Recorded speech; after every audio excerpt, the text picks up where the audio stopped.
Hey guys, it's me, Sergeantmajormario. What is up? Welcome back to Super Mario Galaxy. But I'm not alone this time. I am here with... Father-son, yay! Finally got a guest, and you're new to this channel, so why don't you introduce yourself for the lovely audience out there who may not know who you are. Oh my god, it's so weird just watching the live stream, but also just hearing my voice echo back to me. You can that mute delay. you can mute the stream. Okay, I'm gonna mute the stream, yeah. Yeah, it would be better if you do that. So yeah, fantastic way to start. Just shows how professional I am. It's your first time. Everyone's nervous their first time. Oh, you could say that again.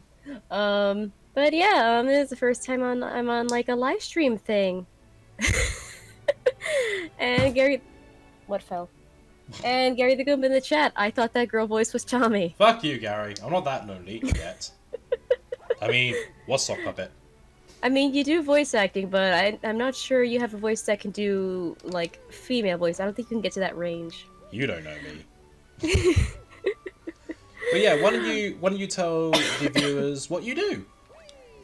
Well, my name is Author-son, as the name implies. I write, or at least I hope to write and be a writer. But I don't just do writing of fiction. I also plan on doing reviews and analyses of various things that I like and am interested in. I do have a channel at the moment, but nothing's on there except for really crappy speed paint and some test footage of me with a GoPro that I couldn't even balance steadily. Yeah, but I do hope to post reviews up there at some point or another.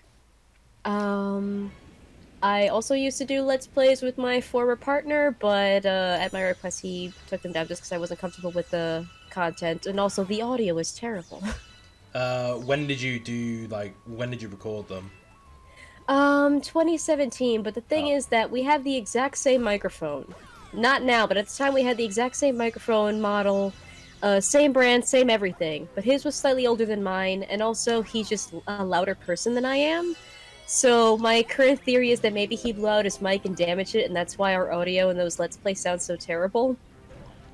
But before I asked him, like, can you take this down, maybe? Just because I'm personally uncomfortable with it, I archived some of what I thought were the funniest moments, which most of them just so happen to be him doing a Sonic voice just saying cringy things to me. And I have been wanting to use them for like animation and drawing practice for the longest time. I just didn't remember until recently. Because, you know, New Year's makes you remember things you wanted to do. That's fair enough. Do you have like a keyword for the viewers to type so they know that they can hear you clearly? I cough. There you go. Cough. If you can hear Author-san all right, then type in cough. Yeah, I just have a cough that will not quit recently. It's a little bit annoying. Hopefully this will not be a normal thing if I do this again. So, playing Mario Galaxy, what's your experience with this, if at all? I had a Wii in the house, but the only Mario game I've ever played... I hope you did. Where else would you go in the house? I mean, I had a Nintendo Wii in the house, but the only Mario game that we had was Mario Kart Wii, and that was our only game for a while. I think everyone owned Mario Kart Wii. I was damn good at it, too. Did you play with or without motion controls? We played with the motion controls. We had a kick out of that. I was damn good at Mario Kart, and the only other Mario game I've played is Sonic and Mario at the Olympic Games. You mean Mario and Sonic at the Olympic Games? That too. But yeah, that's my history with Mario.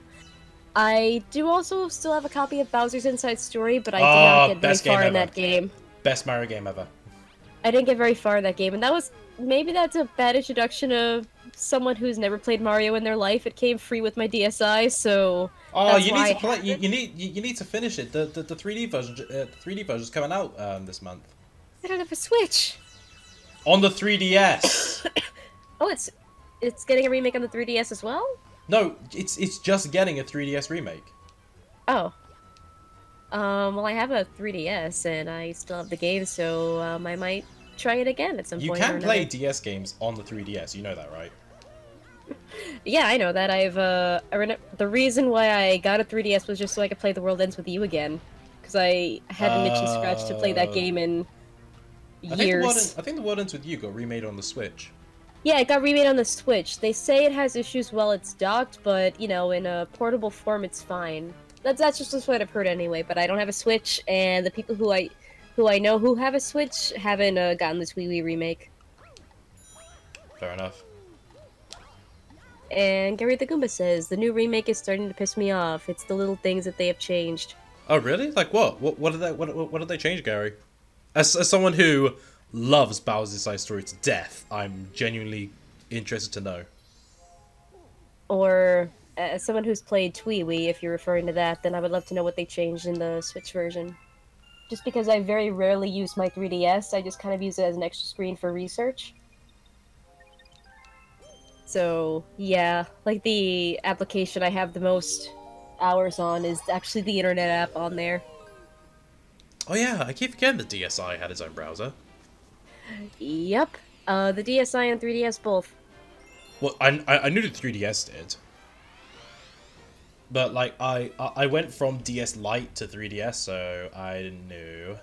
The DSi was my first, because, a home instruction teacher that I had, let me borrow her DS, just a regular DS, and I found the system really cool. And I did, you know, she introduced me to Cooking Mama, and I got all the Cooking Mama games for a while.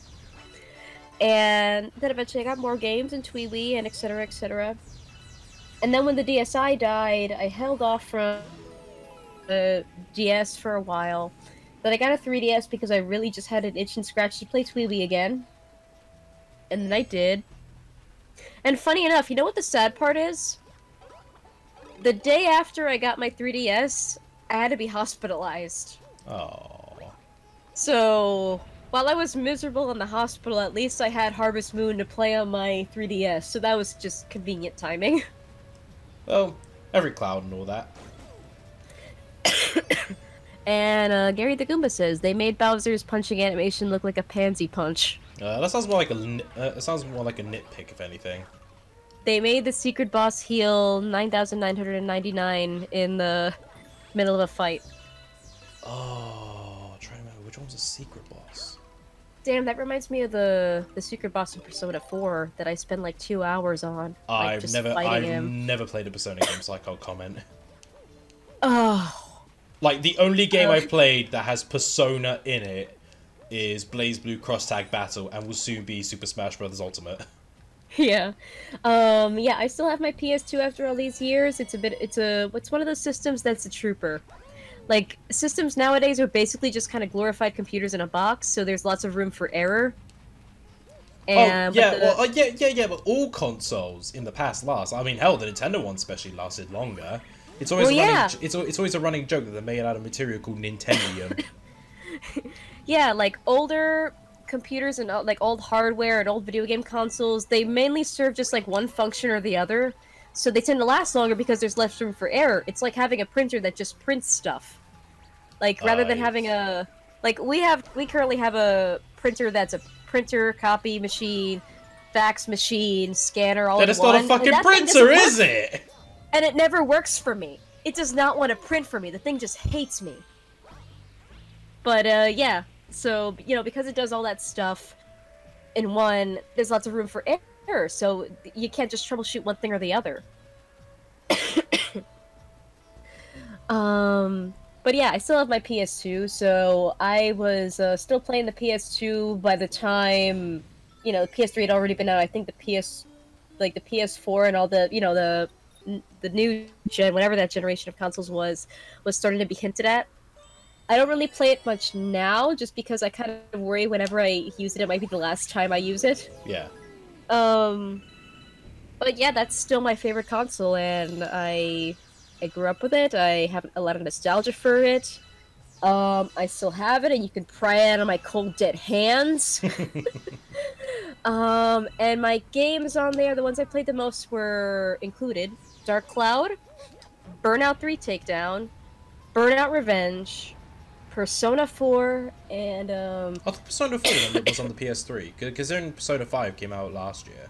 Sorry, 2017. Persona 4 had a lot of remakes. It had a lot of freaking remakes, I tell you. Okay. They had, and a lot of spin-offs as well. Not only did they have remakes, but remakes that were also expansions that added new content, so it wasn't just the same game a million times over. Well, can you argue that with, like, Street Fighter 2, Street Fighter 2 Turbo, Super Street Fighter 2, Super Street Fighter 2 Turbo, Street Fighter 2 Ultimate, Street Fighter 2 Ultimate Championship Edition. They had, like, seriously, one Street Fighter game would have so many fucking expansions. Like, you think I made those titles up? I really didn't. Oh, no, I know they're real. I know people in the competitive fighting game community that just... Yeah, it's like... Please, no more? But yeah. I know there's also RPG Maker on the PS2, which RPG Maker on the computer is hard enough for me to master.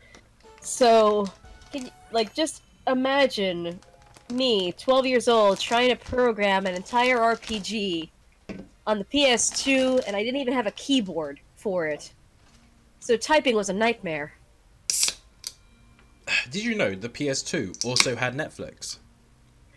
It had Netflix at one point? In Brazil only. Oh, yeah! As a disc. It's such an interesting little upgrade. It's so weird. Downgrade. They did it because the PS3 didn't have internet in Brazil, so Netflix was like, fuck it, we're just gonna release a disc. Oh, alright, so we finally got all the stars in the bedroom. Now we move on to... Ah! No! I want to leave! No, Mario. You'll see the playback. I know, I'm actually giggling to myself. That's something I remembered. So, one of the few Wii games that we had was, okay, so I was really interested in the Wii for the motion controls, and I thought, oh, I might not be able to go to, like, a gym or something, but, you know, a game with motion controls will encourage me to work out and do more exercise. What did you play? Wii Sports, Mario Kart, Mario and Sonic at the Olympic Games, Wii Sports is Resort. alright.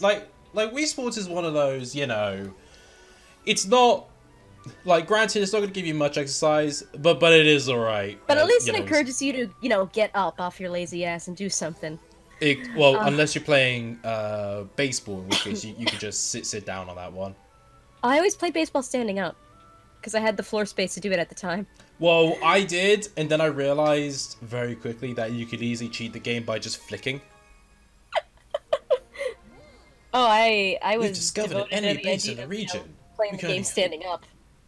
Sorry? I was devoted to playing the game standing up because it was a sport. Alright, we're gonna do the Puzzle Galaxy first, which is Bonefin. Ah, fuck! I hate this one. I hate the boss of this one. Yeah, your Mario impression just reminded me of when I played Mario and Sonic at the Olympic Games. It was me, my little cousin, and my mom. We tried to get my mom to play video games with us, which was a simultaneous nightmare and total comedy. Preach. So, my little cousin was Tails, because he thought Tails was cute. Tails is cute. At this point, we had no basis for what Sonic characters even were at the time, so looking back in hindsight, I'm just like, oh, hi, everything's funny. So, my little cousin was Tails. Silly fox, you can't have two tails. That's just stupid. He was Tails. I think I was either Daisy, Knuckles, or Eggman. Those are the three characters I played the most in that game. And my mom was Princess Peach. And me and my cousin were just beating my mom by a mile. And one of Peach's quotes in that game was, "I can't believe I lost!"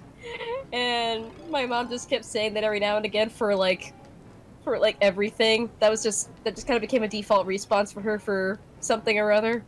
And, you know, so that was something to have a laugh over.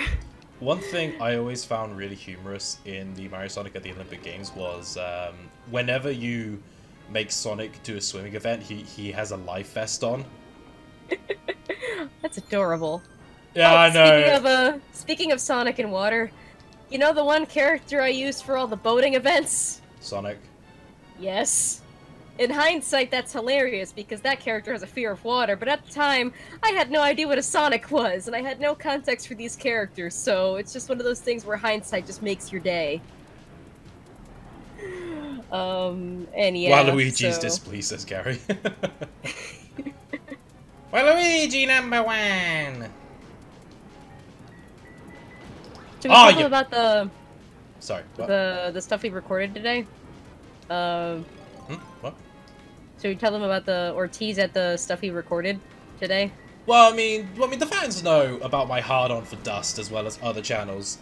But basically, I got bored, so I thought, you know, because of course of Palutena's guidance, I thought, what if Dust was in Smash? Do you think he, Fidget, and the Blade of Ara would have a discussion? So it would be nice to have more indie games in Smash. So I did well, Shovel Knight's in there as an assist. But I did every single character. Well, yeah, but I mean, it's a main fight. True. But I did every single character. Yes, every single one, from Mario to Incineroar. Sorry, to Piranha Plant. And, yeah, then, manga artist, Author-san and I just recorded the lines. If I get... yeah. If I don't get lazy, I might edit it together, because I did download the sprite sheet of the cutscenes, of the cutscene models.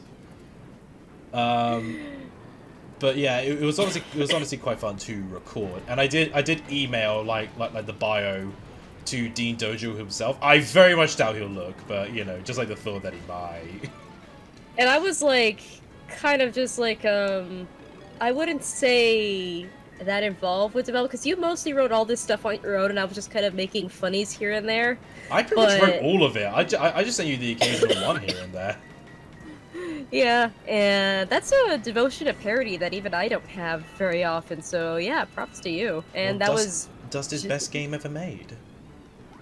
Maybe Dust is vampire, you don't know. Maybe Ara is vampire, you don't know. Maybe Blades of Elysium are vampires. I really hate this boss. It's always finicky throwing a green shell, and then you got these fucking bonefish missiles that just chase at you. Always go for the red shell. I recommend it, because it will home in on Bonefin. Of course, you gotta make... Oh, you bastard! And VocaFan458 says, Jaws looks great. Man, the Jaws remake is looking fantastic. Maybe they're making the... You know what I just thought of? Because... Oh, yes, got it! Universal, apparently, their theme park is supposed to have, like, a Nintendo section at some point or another. I'm not much of a theme park fanatic, but... Yeah, they're making it. They're currently making it. Yeah. And they used to have a Jaws ride. That was, like, that was an opening day attraction. It didn't work as planned, but it was an opening day attraction. So I just had the thought of this Mario Galaxy level, just this particular level, just replacing the Jaws ride. I think there is a Mario Galaxy area. I know there's a Metroid, a Star Fox, and F-Zero one. There's a Mario Kart one. There's a Donkey Kong Country area, which I think focuses on the rail level. If you look on Google, there are some patents for the rides. And Gary the Goomba says it's the Meg too. I've heard the Meg was really shit. I have somebody who's really interested in watching it, but I'm just like, I don't wanna. I don't even wanna watch the original Jaws. I know my sister went to watch Skyscraper and she said it was horrible, and I said, "What do you think? It's a fucking it's a The Rock film."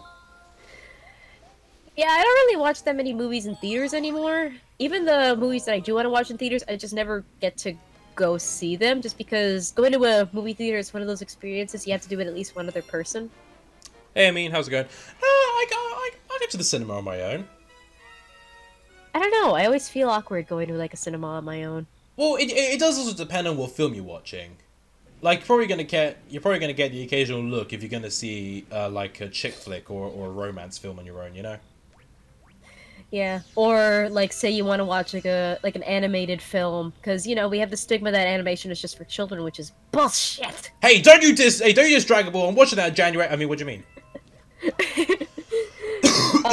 No, I'm saying we have a stigma against animation. Then a lot of people just think it's for kids, but no, it's just a medium. It's not a genre. Yeah. Relax, people. So yeah. Anyway, welcome to Gold Leaf Galaxy. Or as we like to say, honey hive, but with a mirror. That bunny is adorable. Yeah, it's a star bunny. I want to pet it. I think it's a star bunny. That reminds me of a... Somebody got me a Jolteon as a late Christmas present, and all I've wanted to do is just take a bite out of it because it looks like a scrambled egg. And I'm like, it just looks delicious, and it's making me hungry the more I look at it. Like, I want to have hibachi right now because it looks like food. And I'm hungry. You know what I've never had but always been wanting to try? Dumplings. Yeah? Never had dumplings before, or maybe I did, but it was a really long time ago, and I can't really say how they taste per se. Is it 50 Shades of Grey Pornhub the movie? No. The book Pornhub is. Would be better than. The book is. The film isn't. Just going to Pornhub.com would be better than watching the 50 Shades movie. Don't give E.L. James your money. Just please don't. If you love me, then just don't give E.L. James your money. I like to imagine, reading a review where it's like someone reviews like a porn video, but someone thinks it's a review for 50 Shades. It's like, and the taxi scene was amazing, and the cum shots, and they're like, oh wow, this was brilliant. Oh, that'd be false advertising, and I'd feel bad. How's it false advertising if they confuse it? I mean, if somebody like accidentally confuses a review for a Pornhub video for a 50 Shades review, because that would make 50 Shades sound interesting, which is a lie. You sound very salty. I am salty, because you want to know why? Because 50 Shades not only makes the BDSM community look terrible and make us all look like abusers and crazy people who just need something to vent our frustrations on, but also it's just like they're conflating abuse for love, which is the most awful thing about it. There are women that read this book on the subway. There are teenage girls who read this like they gobbled up Twilight. Why the fuck are teenagers reading that book? It's such a dangerous message to have in fiction, you know? That's not a book for teenagers, though. Oh, there are teenagers who will read it. Why? Because. That's not a valid excuse. Like, I remember my sister told me, like, I think I've said this multiple times in the streams before, but my sister told me, it's like, oh yeah, my girlfriend's son read your book and he loves it. I was like, oh, okay, that's nice. How old's her son? And she went, oh, he's 10. I'm like, why? That's not... The main character is a hitman. That is not a book for a 10-year-old. And he swears. Yes, there are swears. There is language in the book. It's not a PEGI 3 book. No, it's not. But, like... I don't know. I mean, like, if... Like, kids are gonna swear at some point or another. They just kind of have to know the time and place. Like, they obviously can't say, fuck you, teacher, I'm gonna do what I want. No, that's not the proper time and place. But if they come home from school and they've had a bad day and the parent asks, oh, like, how was your day? And they say, my teacher was a bitch, then that's fine because it's the right time and place. My mum still looks at me in horror when I swear.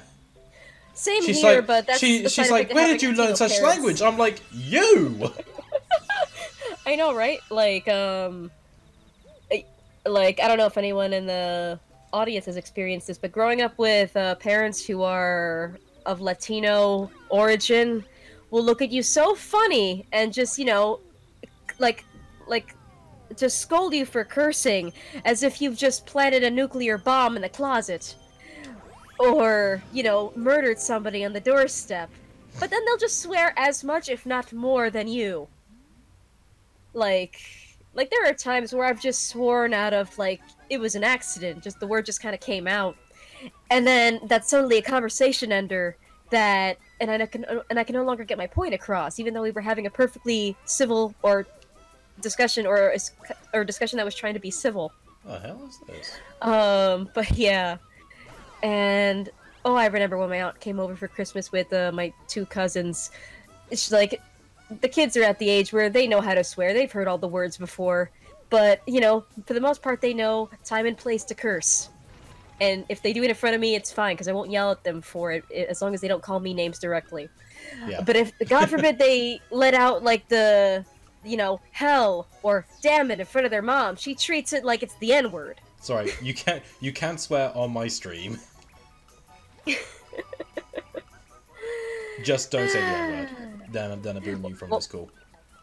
No, obviously I'm not gonna say it, but you know, some parents. He just clipped through that. Use that rabbit. Just fucking clipped through that. What the hell? No, but some people treat like even the most innocent words like it's a terrible word. You know, like I've heard people get like uppity over the word heck. What's wrong heck? With that? It's not even like a bad word or anything, but they treat it as if you're declaring war. Did you ever see like those comments where like people would pretend to be parents that would just overreact over the most simplest thing? Oh, I've seen joke Steam reviews that are structured like that. Oh, like no, I once saw. Not joke Steam review. I'll tell you in a minute. I'm trying to catch this fucking rabbit. now I know how Elmer Fudd feels. Seriously. It's a cute rabbit worth catching. Why won't you die?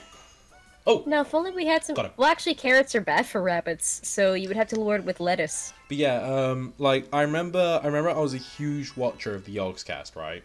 Mm-hmm. When they were still relevant and good. Like, oh, fight me, 1v1. I saw a comment by a mother, and I'll remember this comment until the day I die, I swear to God. Mm-hmm. It is like...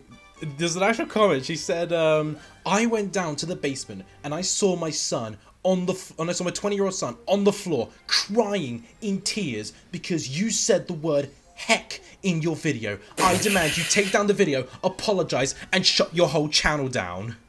Yeah, that's... I remember I saw that. I was fucking crying. Oh my God. Yeah, and, like, some parents are just cringy.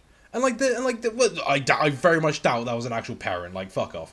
And like there's another where it was like, my daughter heard you swear and now she's dead. Like, what? I'm listening to a good English conversation today. Nice. Welcome to Sergeantmajormario.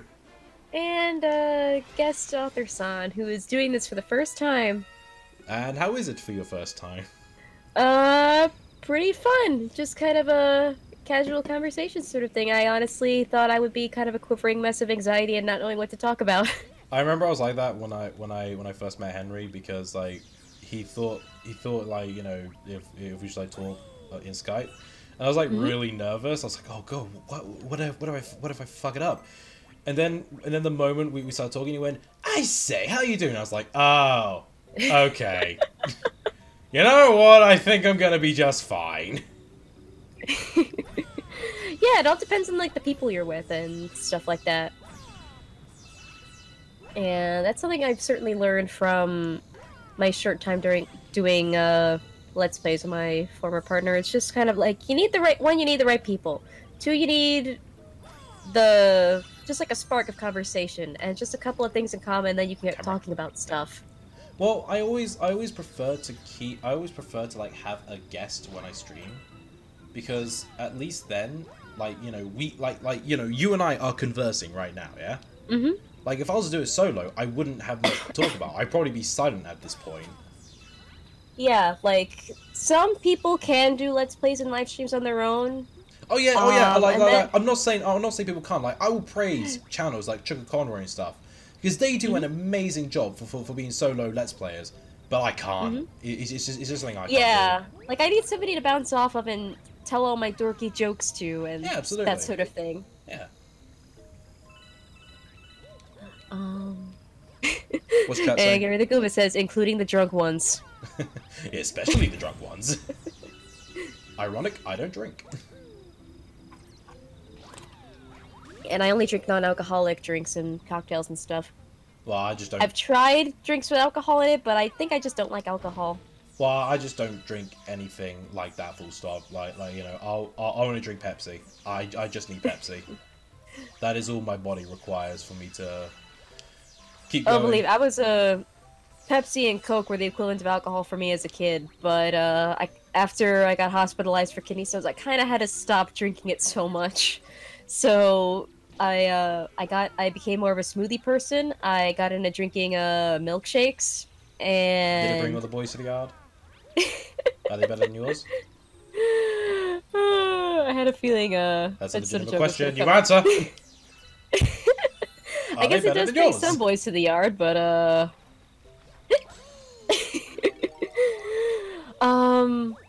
and became a smoothie person, became a milkshake person, a lot of iced tea. For the first time in years, I actually drank water, like, with ice in it. It's my grandmother's water, you savage! I know, I'm such a savage. After, like, years of being devoted to Coke and Pepsi, I drink water, the sacrilege. Have you ever seen the Flash series called Mega Man Dies at the End? I have not. But I kind of missed out on a lot of, like, Flash stuff. Oh, don't worry. It was okay for what it's worth, but like it was clearly like the people just jumping off the Sonic for Hire hype, but like, you know, Mega Man's like I've seen that in my recommendations, but I'm so afraid to click on it just because for years I was afraid of Sonic himself, not just the fan, just Sonic as a concept. But yeah, and like, Sonic cringe just still creeps me out. I'm still building up a resistance to it. Yeah. But no, in the Mega Man Dies the End, like Mega Man's going through his like past life and stuff like that, and he's like, I'm dead, but there are so much things that I wanted to do. I've never had a glass of water, and Gus was there like, you've never had a glass of water. He's like, never got around to it. I just glanced over at the chat and Invoke-a-Fan 458 said, I swear if I have to hear one more Sprite Cranberry joke one more time. What is the thing with Sprite Cranberry? Let me tell you. Let me tell you. So, for Christmas of 2017, they had a really awful Sprite Cranberry ad where they parodied a popular holiday song. They parodied "It's the Most Wonderful Time of the Year," but singing about goddamn Sprite Cranberry, and that commercial was just on every single YouTube video. You could not escape the Sprite Cranberry. I never once saw it as a YouTuber. You never once saw it? Okay, I think what it is because, you know, I'm from Britain, so obviously like different ads are shown. Like, you know, if I'm gonna get a Nintendo ad, it's gonna be in like the British pound sterling. It's gonna be the Nintendo ad for that region, yeah. Yeah. So I guess maybe Sprite Cranberry isn't sold in the UK. Yeah, you don't even have Snapple there. I asked you if you had Snapple there, and you said no, and that made me sad. I still don't know what the fuck Snapple is, but whatever. It's iced tea. Okay. It's iced tea and fruit drinks. It just sounds like an apple smoothie to me. But yeah. Yes, like. So like it could be a difference in like region ads, because here in America, where I'm currently located, they play that ad nonstop for like the holiday season of 2017, and it drove me insane. It just probably drove a lot of people insane, and so it became a meme because of its repetition and just constantly being there. And this year, like this past holiday season, I didn't get it at all. Apparently other people claim to have saw it this year on YouTube, but I didn't see it whatsoever. I kept getting car ads of all things. I keep getting Betfred adverts.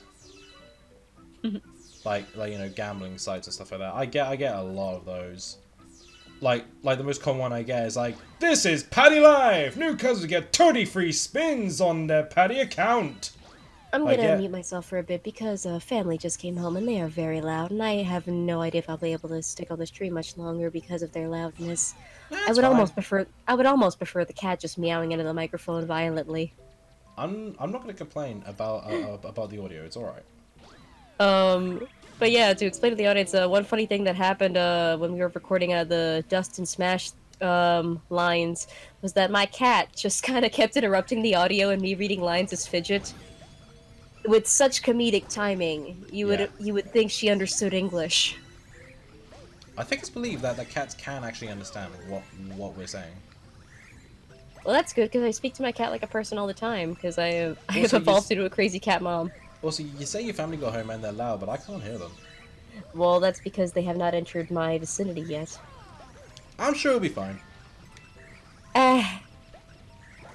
What's the worst that can happen? They'll be loud. And? They're loud. How's that gonna ruin the stream? They exist. Fucking hell. Man, don't they love you? And Gary the Goof says, don't worry, Tommy, I'll hook you up with Sprite Cranberry. I've honestly never tried cranberry, so I think trying the fizzy equivalent will probably be a bad idea. Yeah, like the one flavor of grape I don't like is grape soda, just because it's grape plus fizz. And to me, fizz always benefited cola rather than like any sort of fruit drink. Fanta grape is a rare occurrence over here. I've never had Fanta before. You never had Fanta? We have it over here, and when I was a kid, they had this certain like series of advertisements for Fanta with a catchy jingle with sexy Latina models just kind of dancing to the music. Okay. And I'm surprised What the fuck Fanta adverts have you been watching? Those are the advertisements that aired on the Spanish channels, which my grandmother watched. Okay. Man, you Americans have got it going on.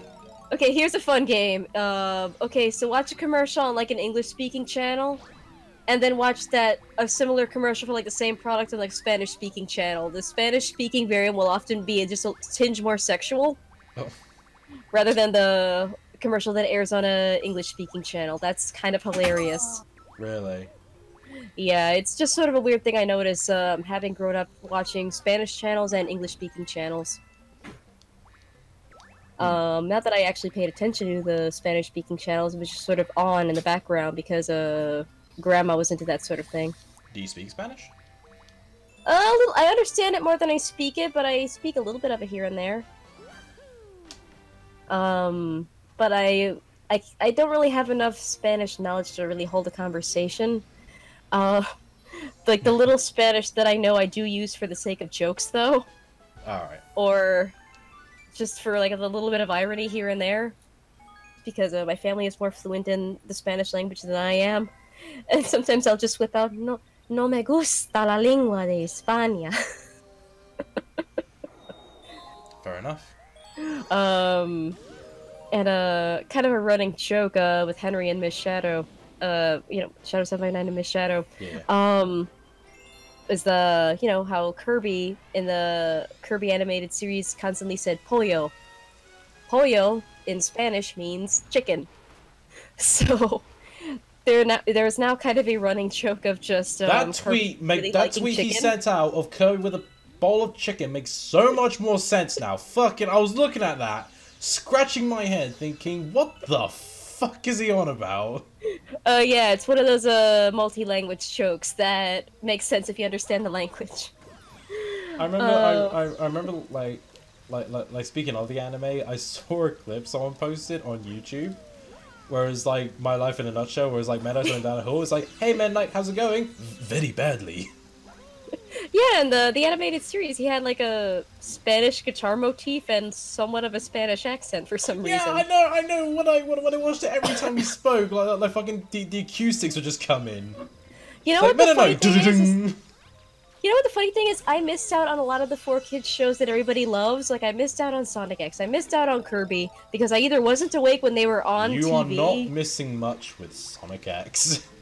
Yeah, either I wasn't awake when they were on TV, or I just avoided them altogether, because my show on 4Kids was Winx Club. Hey, at least you had stuff to watch. They didn't show much over in Britain. And even then, they were on completely different channels. Like, okay, so Nickelodeon would have Yu-Gi-Oh! On Nicktoons, right? Oh, then... someone says Sonic X isn't that bad. Yeah, so Yu-Gi-Oh! would be on Nickelodeon on Nicktoons, right? Then Pokemon would be on, like, Jetix when that was around, if any Brits remember that. Oh, we had Jetix too, but they didn't air Pokemon. Instead, they aired Sonic X for a while after 4Kids stopped airing it, and a couple of other, like, anime sort of inspired Disney Channel animations and stuff. Yeah, and but then Boomerang had Digimon, which wow, they had. That's sorry? So weird. What? Just kind of comparing different channels from different countries and stuff. Because on Boomerang, they just air like nothing but Hanna-Barbera and Cartoon Network canceled series, like on a loop. Nah, Boomerang had a fair amount. Over here, which like to be fair, it did have some of the old stuff, which is where I watched a lot of classic Tom and Jerry, which to this day is still some of the funniest shit I've ever seen in my life. No, you believe it. Don't you believe? Oh my god, no! I fucking love classic Tom and Jerry.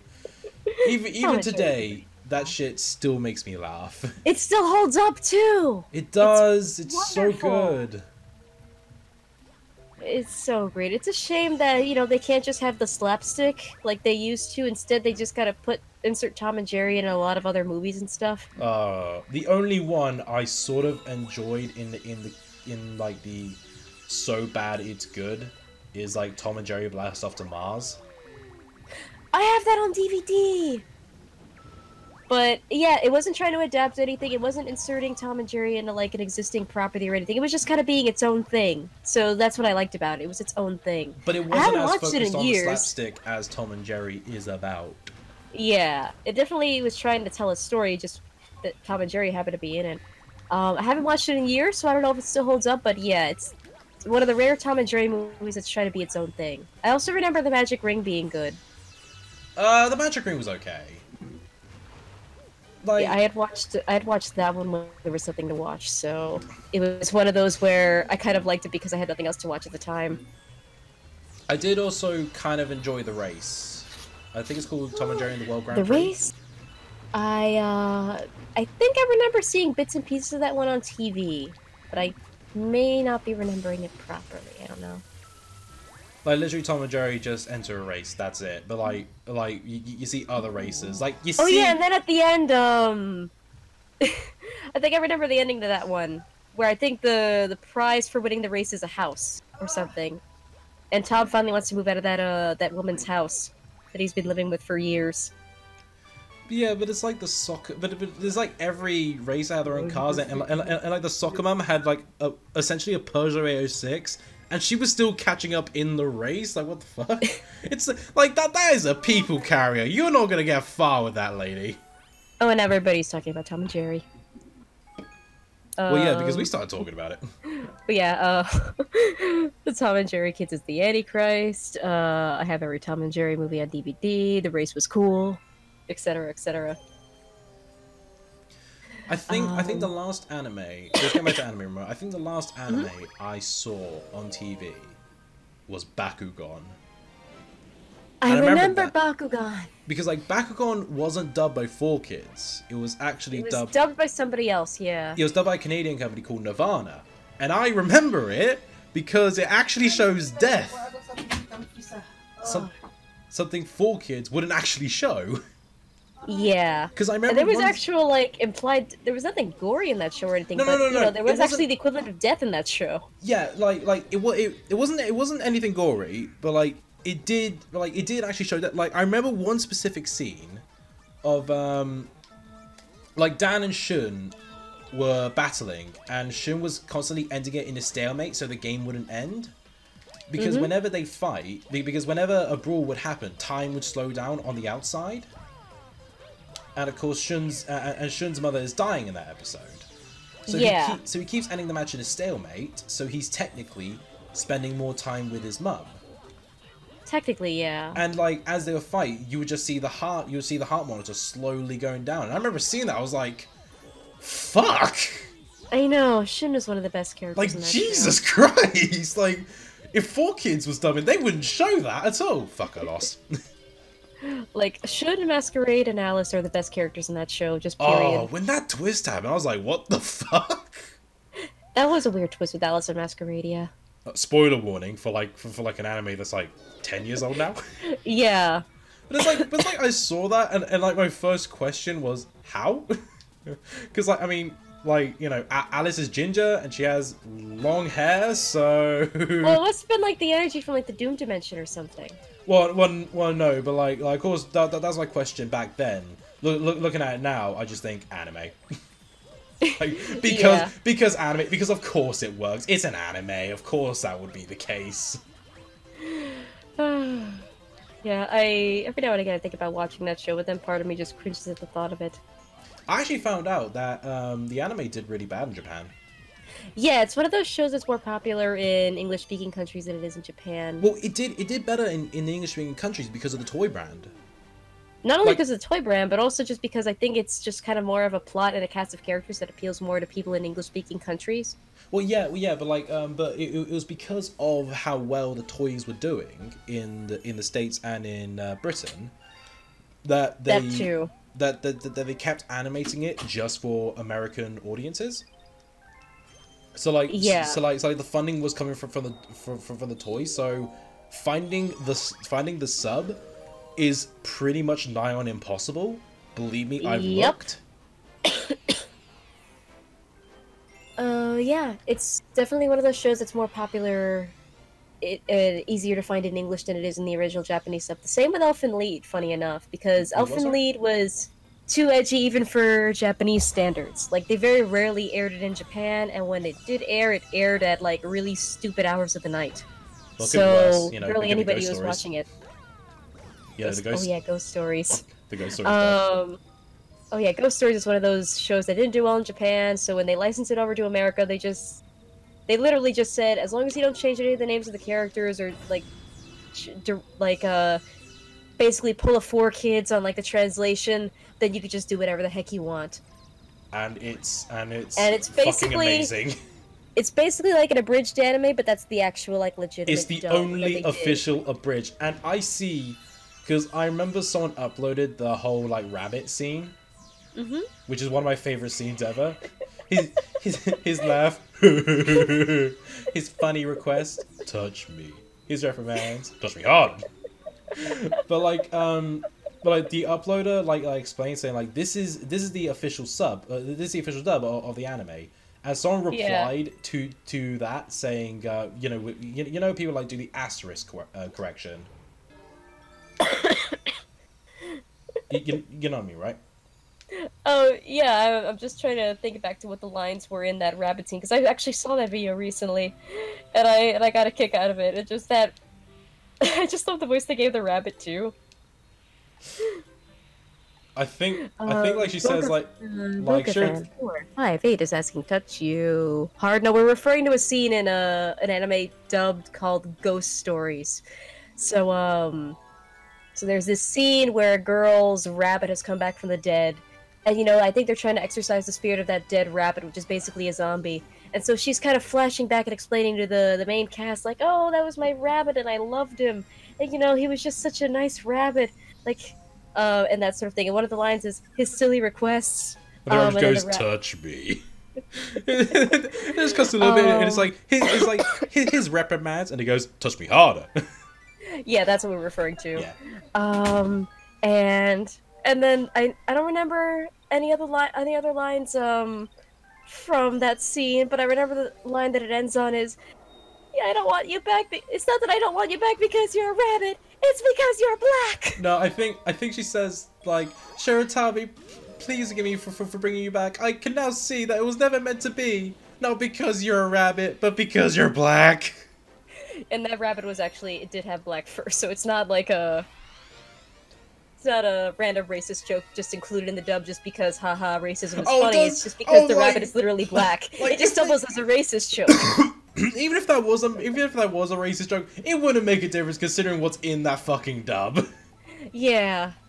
It's like oh great, the signs in Japanese. Ching chong jing bang ding ow. Oh wait, that's Chinese. Luckily I can read. We're not making any of this up. Literally, we are not. We're honestly not. Seriously, you have to look it up. We're not making any of this up, I swear. And I think someone was responding to the rabbit line, that's creepy. Yeah. I think the point is that the rabbit is meant to be a little bit creepy. In the dub of Ghost Stories, at least.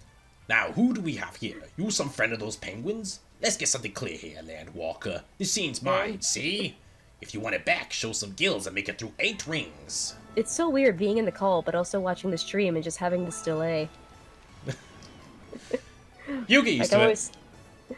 And Gary says, I saw that out of context on Try Not to Laugh, and I had a black friend of mine in the room. Oh, I think was that Markiplier's Try Not to Laugh, because I know he watched that scene. I think it was in 15 he watched it. I can't recall. You always see those like Try Not to Laugh compilations. They get like millions and millions of views. It's ridiculous. Well, yeah, because they're just, if you have autoplay on, autoplay will just play the most random stuff. But I don't have autoplay on, because why the fuck should I have autoplay on? Oh, like, I'm not that lazy to let YouTube play the next fucking video for me. I know, I can very much move my mouse and click. I don't understand why people always have autoplay on. One, that eats up bandwidth. Two, if you're on mobile, it's definitely not good for your internet plan. 3, that's how Elsagate happened, because parents just left their kids with their iPads and just said, go ahead. I already did a comment. I already did like a full, I think it was like 30-minute rant video on that. Like, yeah. You know, saying like, parents can't blame YouTube because, you know, they're too lazy to keep an eye on their fucking kids. Oh, as somebody who, I'm a little bit old-fashioned. Where if I'm watching something like YouTube with the kids, I'm gonna watch it with them. I'm not just gonna put the device in their hand and say, have fun. I'm gonna go cook dinner. Some parents do that, but at the same time, you can't rely on that as a babysitter. Yeah. And, like, I remember when I was little, I had just discovered YouTube. And my little cousin was a baby, very clingy, always wanted something to do with me. And so I would just watch YouTube with him. We would watch music videos together. And, you know, just innocent stuff. But I watched it with him. I didn't leave him alone at the computer.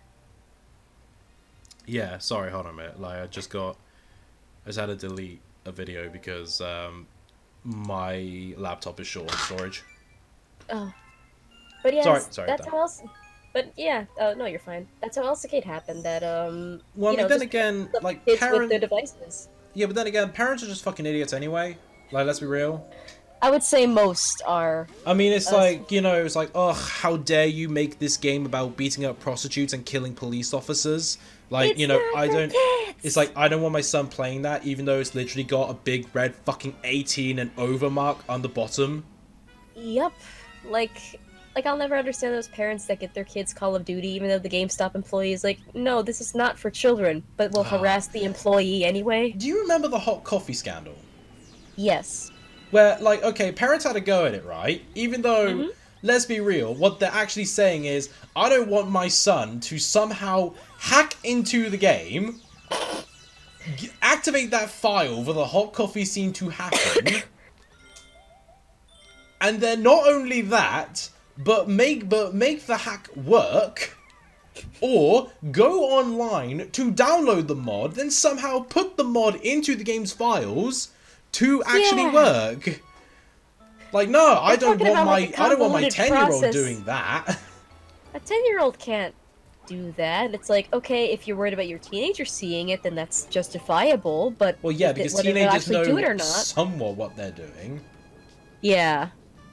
But even still, like, and I remember... the hot coffee thing was just a mod to get some deleted content back into the vanilla game experience. It wasn't something included on the discs, like, by default that your kids could access. That was the mix-up behind a lot of that stuff. It was in the earlier versions. Like literally, it was just behind some files that needed to be changed. But I very much doubt a 10-year-old could somehow access the files and change the coding to make the fucking code work. Yeah. Also, somebody said, "But think of the children." but then again, and because of that, like parents harked on Bully, like Rockstar's game after, like saying like, "Oh no, you're just harking." Bully is basically like a boarding school GTA in a way. I know that was in the PS2, but I never played it. I never got the chance. And my local GameStop has not sold PS2 games for years. I played it on the Xbox 360. It's dull. It's just dull. But like you know, parents looking at it saying like, oh, you're just promoting like school shootings and stuff. Like what? No, there aren't even guns in Bully, I would assume, because it's set in a British boarding school. There aren't. Yeah. Just parents get uppity over the silliest things sometimes. I know. It's like, you gotta have logic and reason. Part of me thinks that sometimes when some people become parents, part of their brain just kind of goes missing. And it's replaced with just overwhelming concern for really minute things. You zoom in on the parent's forehead and it's just a spilled milk from SpongeBob. Imagine just some parents just pop up and like, why I never? Not this time you don't know what you're talking about. You're not a mom. How could you speak on behalf of all parents everywhere? Well, it's like, I haven't given birth to anybody, but I've been a mother figure to very small children who I've practically raised, so I think I know what I'm talking about. I'm a role model to someone. Which honestly still makes me blush to this day. I'm like, oh, someone looks up to me. Why? But it's cute.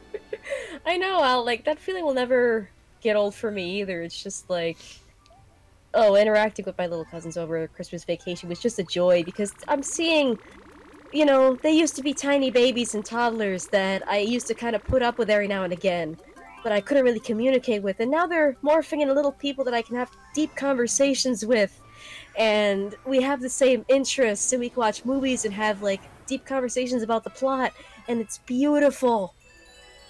And one of my little cousins is currently obsessed with the Clue movie.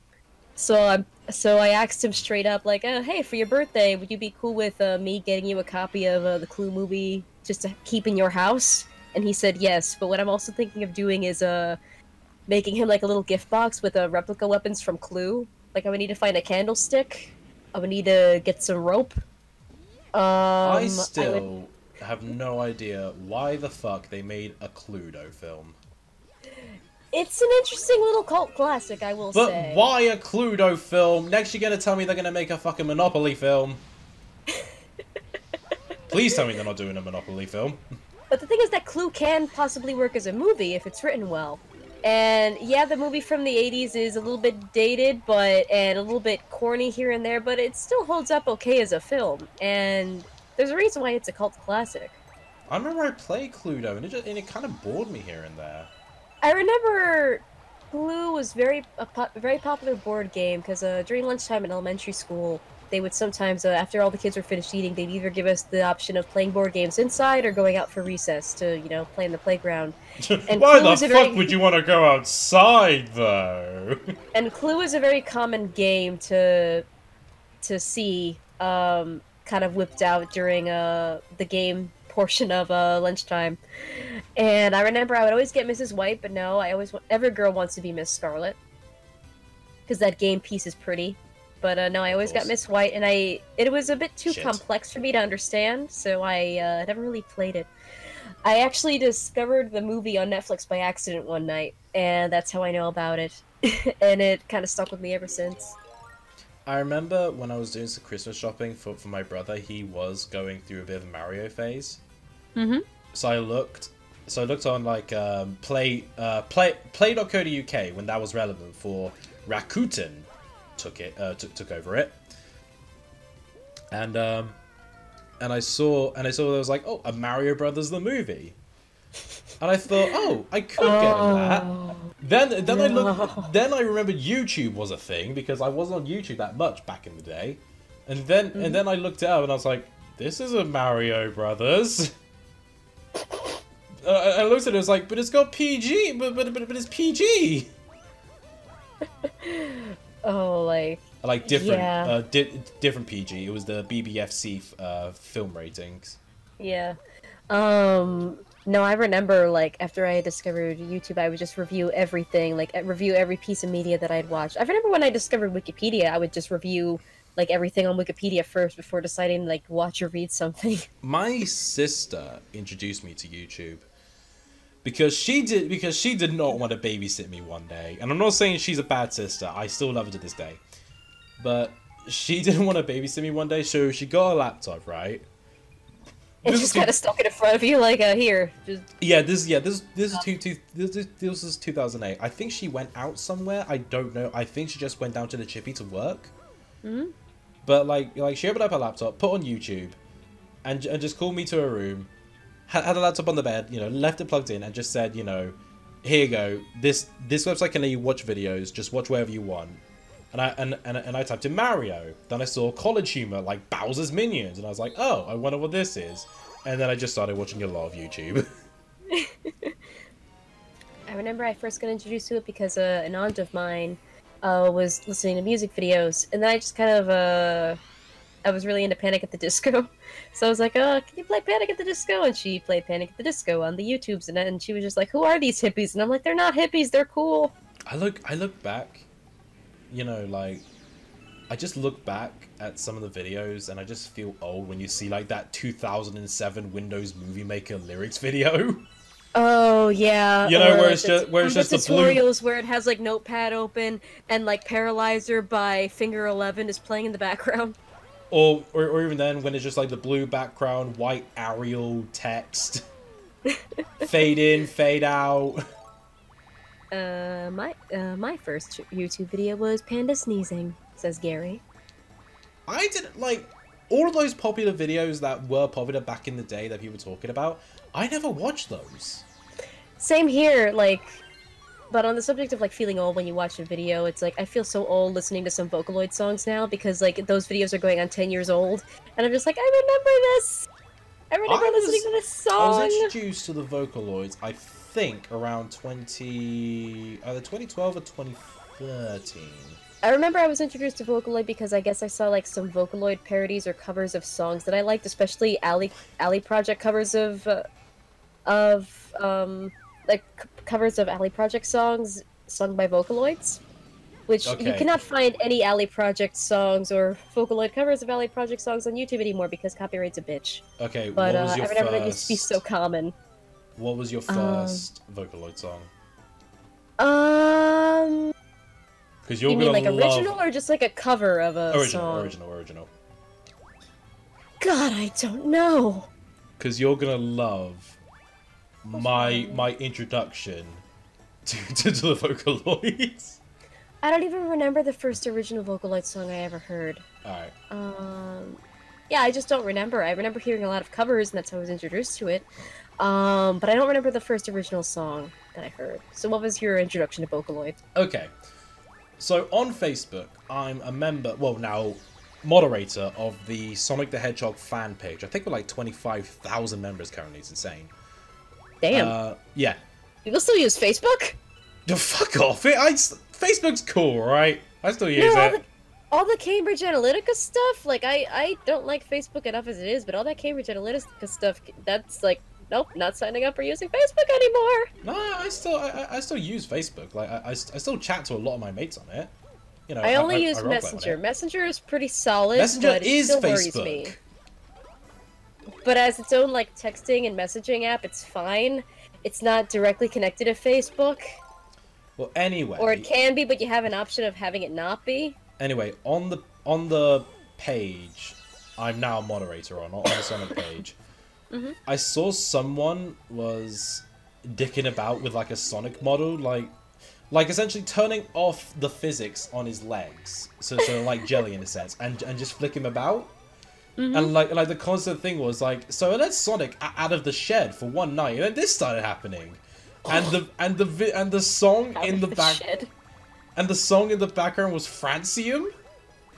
And any Vocaloid listener knows Francium is Acid Trip, the song. I have never listened to Francium before, but I'll take your word for it. Literally, listen to it after the stream.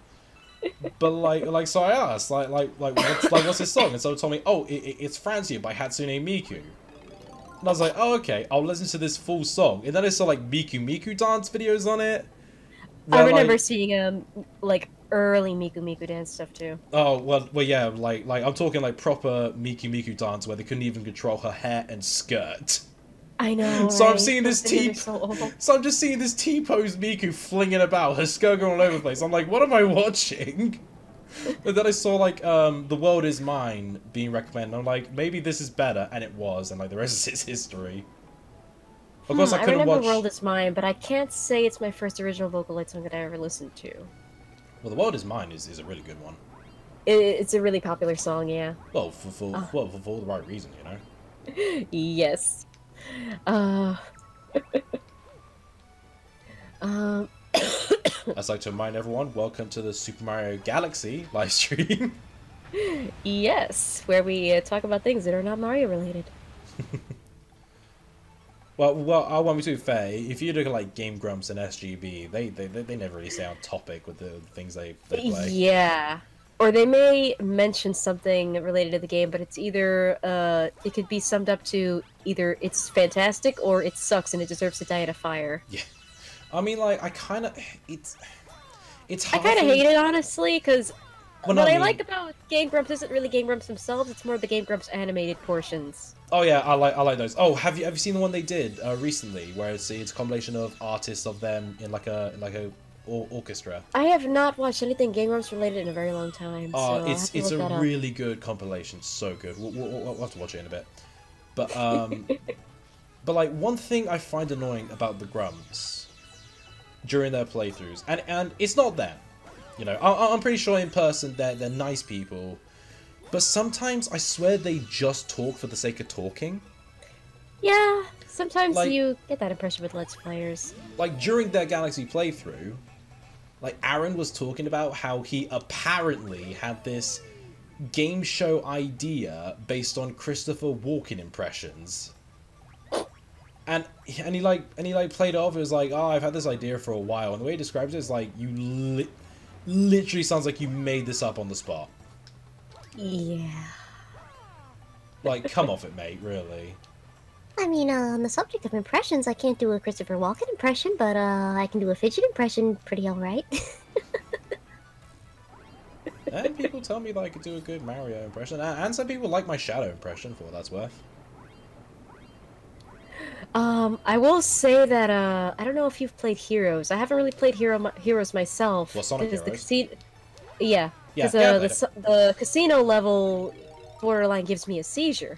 So, I literally can't play the game because of one level. You have epilepsy? I don't really have epilepsy per se, and if I do, it's very subtle. But you clearly do if a casino level's giving you a fucking seizure. It's just the clashing colors, they're just so bright and obnoxious and everything is glowing, and the other issue is that that game wasn't really designed for like plasma screen TVs, it was designed for CRTs. Oh gee, it's like it was made when CRTs were more relevant. Yeah, so it could just be an issue with the TV. How dare they not think of the future? So yeah, it could either be an issue with the level itself or the TV that it's being played on. But because most people have upgraded to plasma TVs rather than CRTs, because who really has a CRT anymore except for me? I'm back to the present. Yeah, so it could be an issue with plasma TVs playing the game, or it could be an issue with the game itself. I have no way of knowing. Yeah.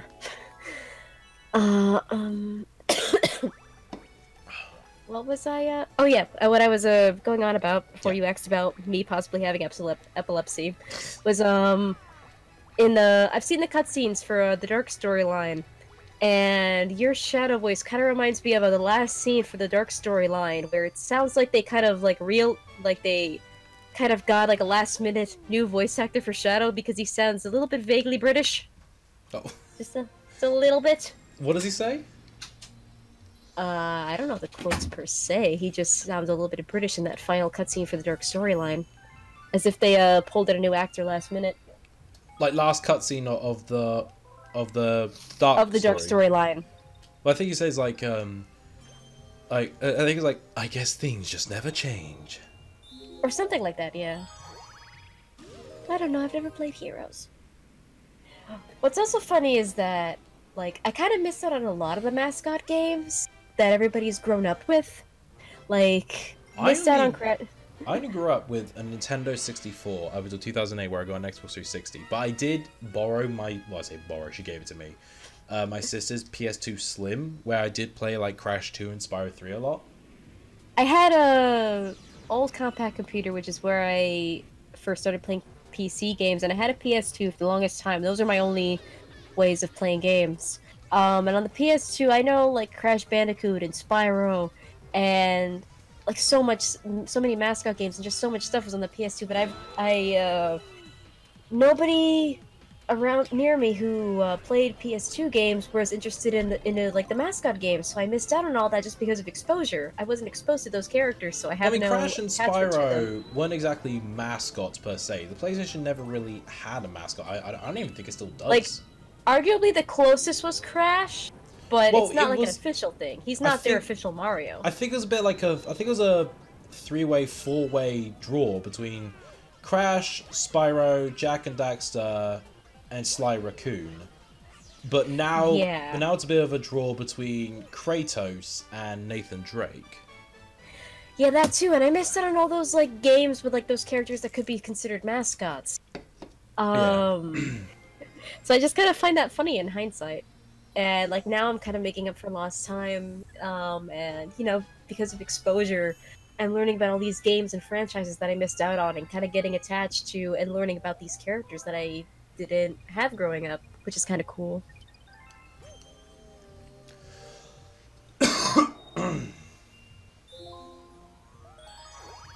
Oh well. see. Although what's funny is that this past year, like my main game on PS2 was Burnout. Specifically Burnout 3 Takedown because it had an amazing soundtrack. That game was my crack. It still is the game I would consider my PS2 waifu. And something funny that happens now is that I'll mention Burnout to somebody just in passing, like, yeah, my game on PS2 was Burnout, and then suddenly, like, dead silence.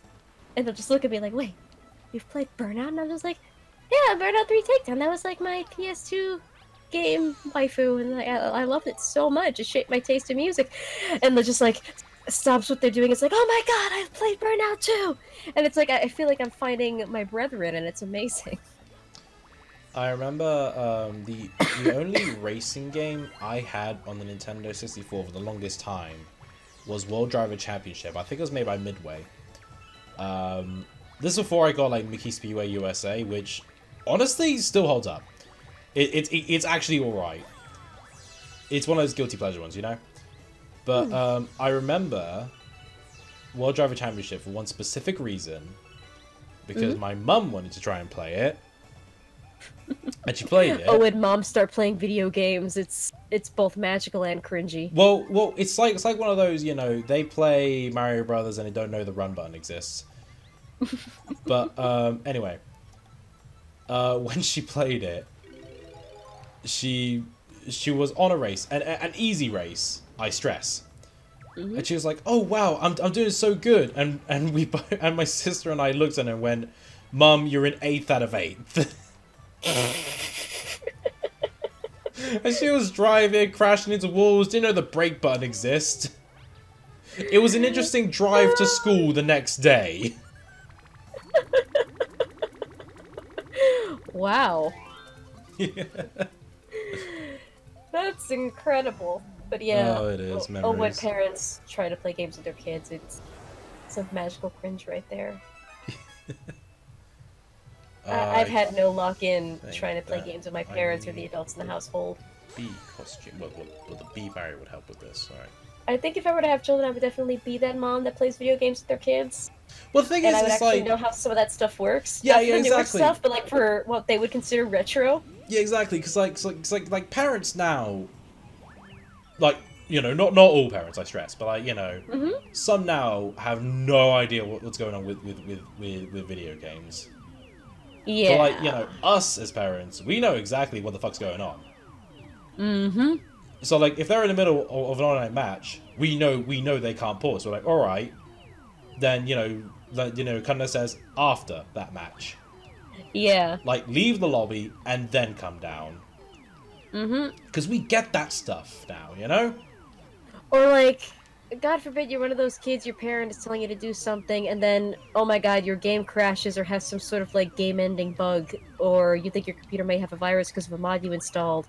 And it's like a parent now will just berate you for it and call you stupid and just be like, oh, what did you do to the computer? And like us as parents just be like, oh, son or daughter, are you okay? Like, do you need help? Like, just do a virus scan. Just make sure everything's okay. Have you backed up your files, etc. I remember when, like, when my brother and I were sharing a room, he would go on my DS and he would somehow manage to erase all my data on, like, New Super Mario Brothers and, like, Mario Kart DS and Mario & Luigi Bowser's Story. And I wake up the next morning and I look at it in shock. It's like, Mario & Luigi Bowser's Story, that takes about 30 hours to complete. Yeah, it's a long game. And I'm just like, I just go upstairs like, Mommy, just did it on my data. And she's like, well, it's a game, innit? Can I just play it all again? It's like, it's not how that it works, simple. Mom. Yes, I can, theoretically, but it took so long to get there. Existing data. And I tried to use an example with her. I was like, Mom, imagine if I deleted your save file. Imagine if I deleted like your word stuff. And she's like, well, why would you do that? It's like, why would you delete my game stuff? It's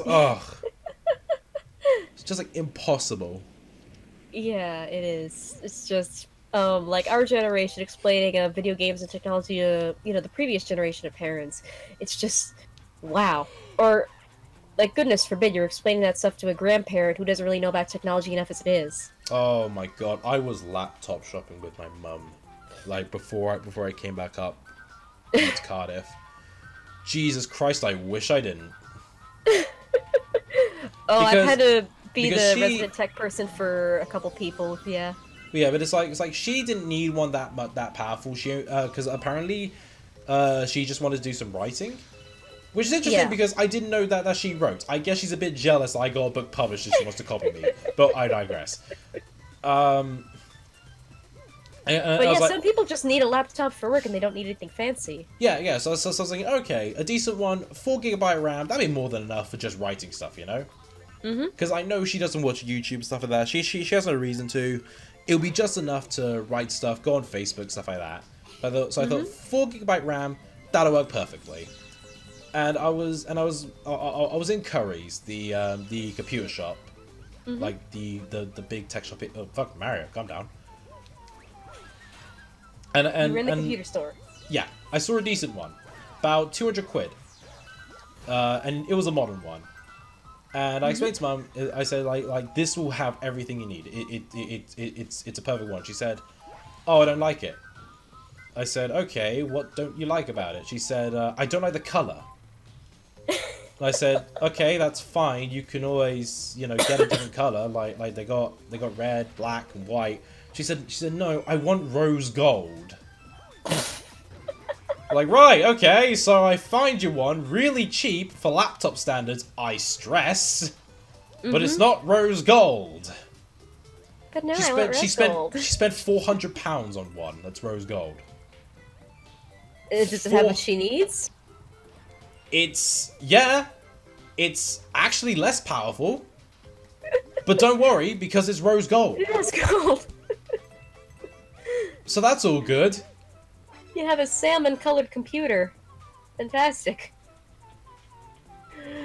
Oh, but yeah, I've had to be resident technology person for family, and it's a nightmare whether you're doing it for very small children who are just given the iPad and expected to become Einstein with it, or for grandma who is just wondering how the Kindle works. Oh my god! Okay. Or if she can get a Kindle at Barnes and Noble. I was watching a comedian called Peter Kay, and he did a joke about that. Like, because we have a branch, we have a TV branch over here called Sky.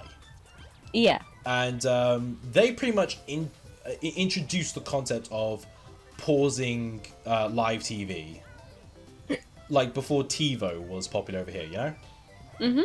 You know, pausing, recording, all that stuff. As he was explaining to his nan. And he was like, all right, Nan, so what you got here is live pause. So if you need to make a phone call or have a wee, you just pause it and you can watch it later. And she goes, what about everyone else? Come again? What about everyone else watching? But you're not controlling all of Britain, Nan. That's a precious kind of question, though. I know. Oh, and somebody asks, so technology dreams or nightmares? Technology, honestly. Technology is a dream. Like, honestly, it's amazing how advanced technology we could fit in the palm of our hands. But it's a nightmare explaining it to those who don't fucking understand it. Yes, indeed. And like to us, it seems simple. You know, turn off, turn back on, check your Wi-Fi, stuff like that. But to parents, it's like we're asking them to perform fucking open heart surgery with a spoon. I'll kill you with a spoon. Oh yeah, it's a nightmare explaining it to somebody who doesn't know about it. And I'm not the most tech savvy person. Like, I don't know what a lot of terms mean, but I know enough to know, like, okay, I can troubleshoot a computer by turning it on and turning it off again or restarting it. I know that I need an antivirus. I know that to have ad blocker on certain sites because some sites may contain malvertising, etc. Yeah. And that sort of thing. But I'm like, whether you're a computer genius with like 7 degrees or somebody like me who is not very tech literate, explaining technology to somebody else is a nightmare. You gotta have a tolerance for it. You gotta have a passion for teaching the subject to actually stand it for very long. Like, thing is, like, okay, you know that laptop I mentioned that cost about 400 quid, right? The rose gold salmon color one, yes. Yeah. It was actually cheaper in Curry's for about 300, for about like 320. Mm-hmm. But Mum didn't want to get it from Curry. She wanted to go to Argos, which is a catalog site, which is a catalog shop. Do you want to know why she wanted to go there? Because she got a discount that didn't really mean anything compared to the price at... Okay. No, because she didn't want to go through the deal of when you're buying, the staff offering you antivirus software. She didn't want to deal with the staff doing their job. Oh, yeah. There are some people who don't want to go to a physical store because they don't want to worry about like the store warranty replacing any manufacturer warranty on the computer. So I understand that concern. We'll see. Oh, over here, I don't know how it's done over there, but over here it's literally as simple as you know, do you want the antivirus? No. Okay, fair enough. So you know, it's this amount of money. Yeah. Like that's it. I see. Here they'll mostly offer you like a warranty, and you gotta be careful with those because sometimes a store's warranty will make the manufacturer warranty debunked. The warranty in Britain is a standard by law. I see. Like a shop warranty. It's a 2-year warranty. Like if it's broken or anything, as long as you have the receipt or a proof of purchase, you're golden. You can either hand it into the shop. Like I still have my receipt from Nintendo. Sorry, not Nintendo, CEX, because my Switch was broken a couple times. So you know, as long as I had the receipt, I could just send my Switch to get repaired for Nintendo, and it gets fixed. Someone said, "How do I work my Sony?" Sony. Of course, that's like internal damage. Physical damage, you might as well get it insured on that. Yeah, no, like warranty is done very differently over here. Here it's an option, but you gotta be careful because I remember when I got my 3DS, there were 2 game stores. There was GameStop, which is, you know, a national chain, and there was a little kind of independent store called Game Champ. Yeah. And Game Champ was closing because of a disagreement with the landlord, so they had to basically move locations and close the store because of that. But somebody who worked at the Game Champ, and I knew people who went there because they held a competitive Smash stuff there, and I know people in that community. And one of the employees said, like, oh, but you have to be careful about, like, warranties and stuff, because, you know, if you get the 3DS at GameStop, their GameStop warranty will replace the one that Nintendo has on, you know, the system. So you're better off just getting it here because, you know, we don't, like, offer anything tertiary like that. And I got it at Game Champ when they were closing at somewhat of a discount. So that's pretty great. Well, the way... We only have one, like, major game shop, and it's called Game. Like, literally, that's it. That's the only major game shop the UK has. Pretty much whenever you buy anything, you can get it covered. But, like, for a certain price, and the price depends on how much you pay. So, if I buy a Pro Controller for about 60 quid, I could spend an extra tenner to have it insured. Let's see. I will be right back. Yeah, sure. Shit.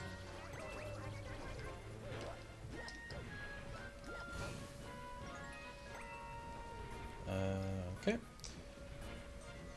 Probably enjoy just toy. Oh god, what have you done?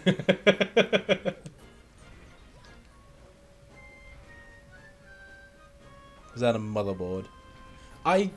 This is, what was it? Heavy Metal Mecha Bowser. So this is when Bowser was going through his metal phase. It's not a phase, Peach, God. This is the only other time something would have its own unique theme. And I thought this was going to be a boss or something like that, but no. Because you're literally dismantling it here. See, I'm about to take off the arm. Ow. Dick.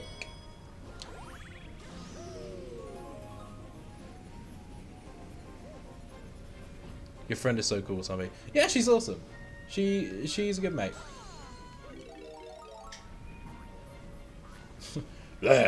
I've got my tongue out. Yeah, definitely check out our channel. Subscribe to her. She deserves the subscribers way more than I. Then again, that's not really saying much, is it? Oh, I have a weak spot in my toy. I better make sure to cover it with some easily destroyed rocks. Mario will never find it. Toy Story 4 looks great.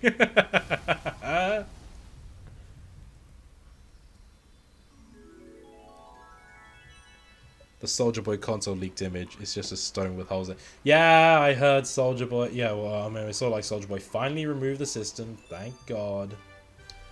Only a matter of time, but I think Nintendo is still going to sue him.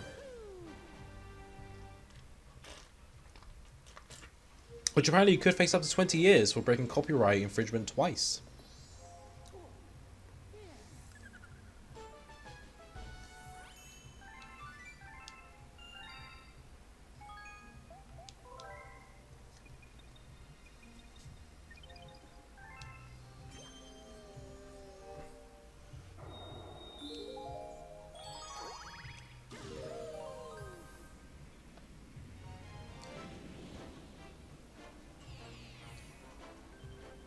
Mario meets Mario. Wait, Abby too? He just sees his own sprite like, oh!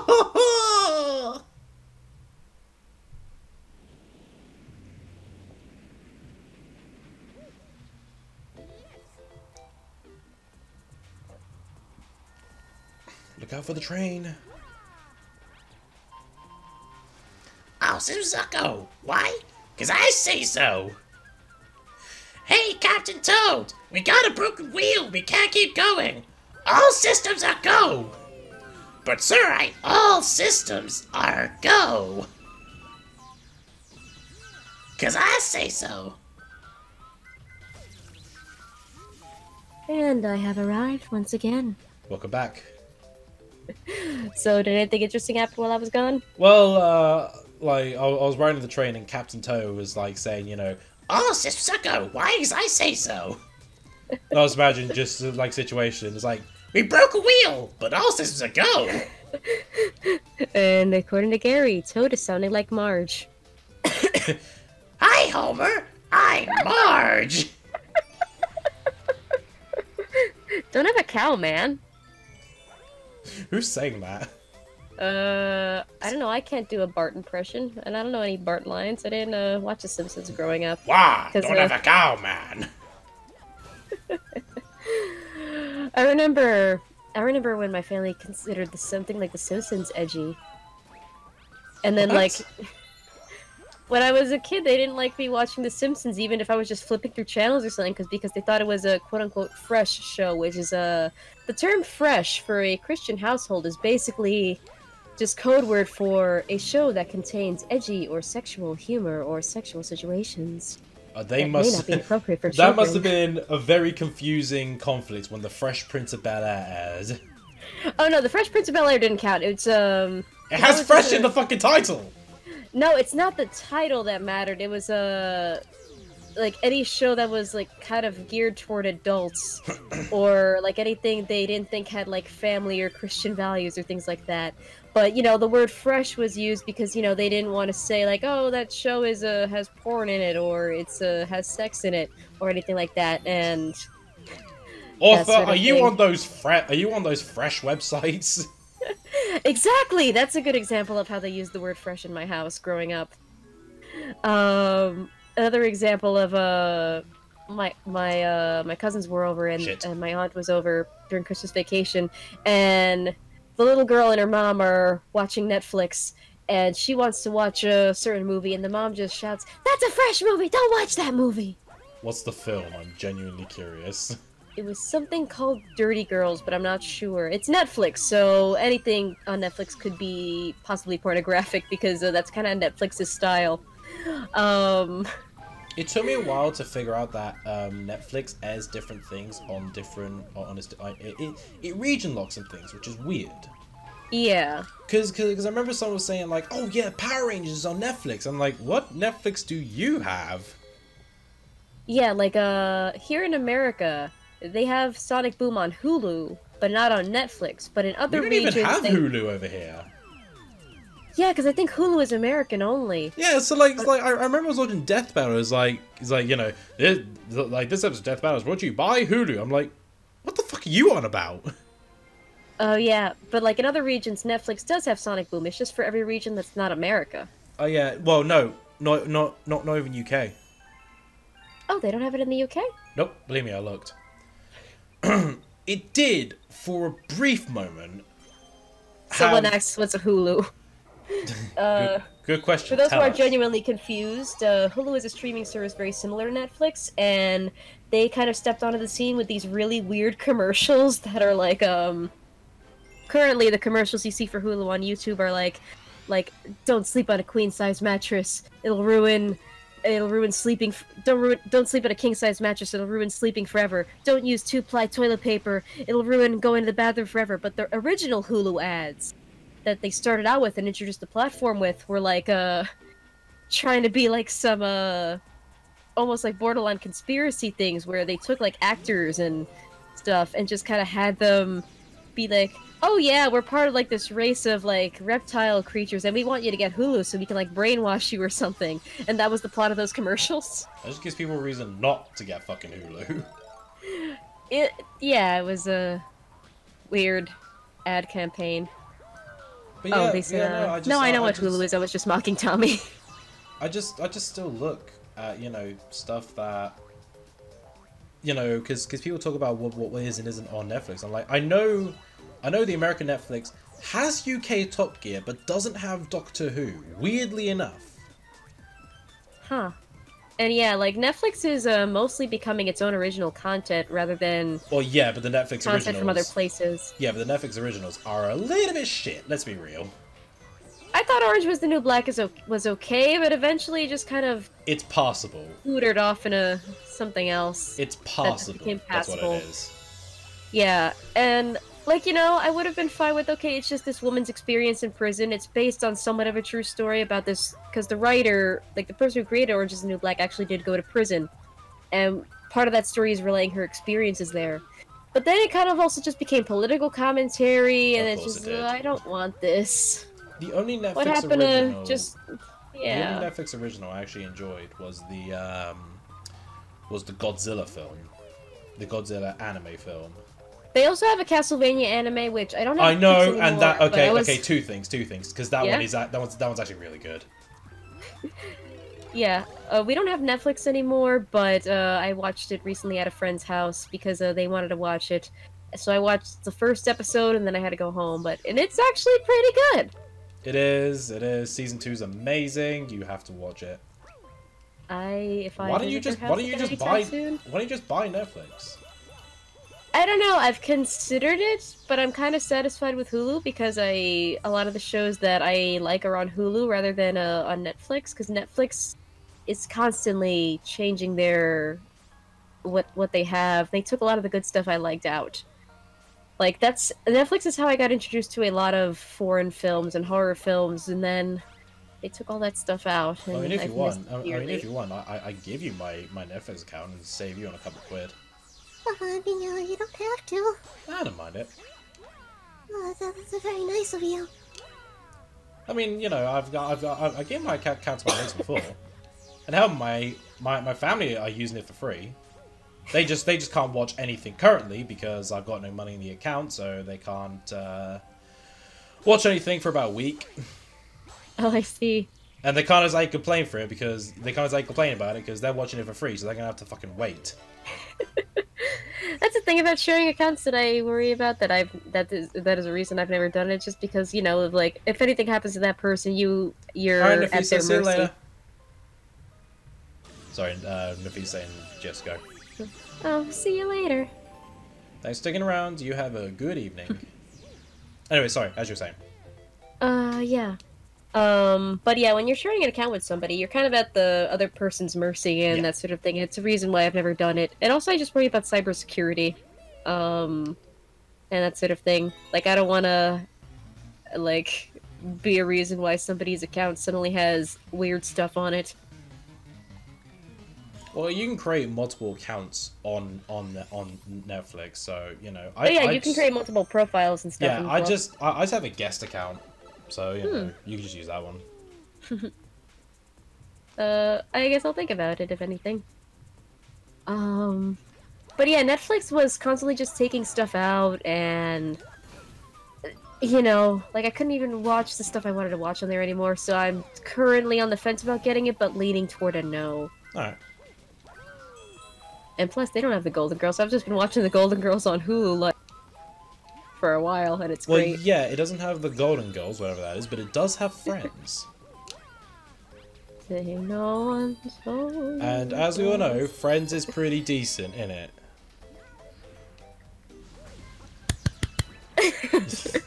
I had to. I remember my experience with Friends. The first time I ever watched Friends was I was visiting a relative, and they had Friends on like the old DVDs. Like, remember when DVDs only had like 4 episodes of a show on it? Still do, Sunshine. Gotta make money somehow.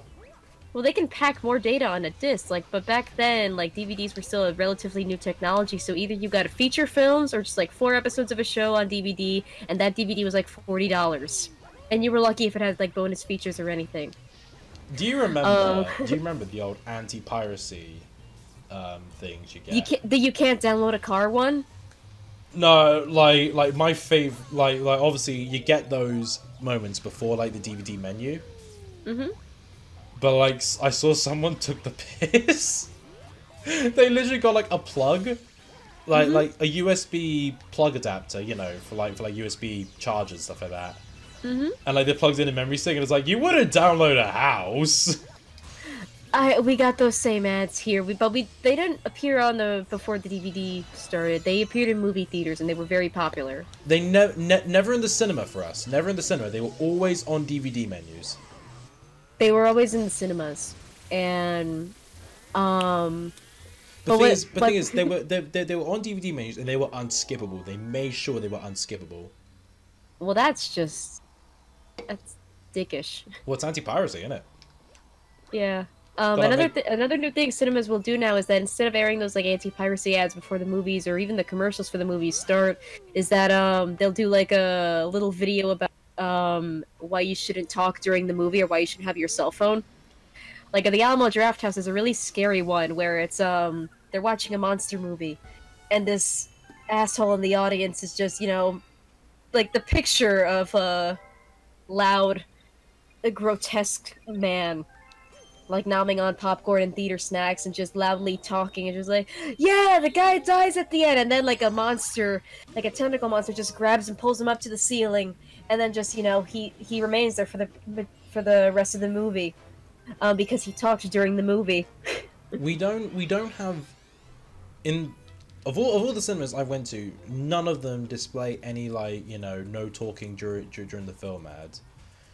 Like, none of that. We're never reminded to put away our phones. Because no one does it. because we have common fucking sense over here. And it's like, I don't totally agree with you shouldn't have your phones on, period, because, you know, what if there's an emergency? What if you're a child letting a parent know where you are and you're at the theater alone?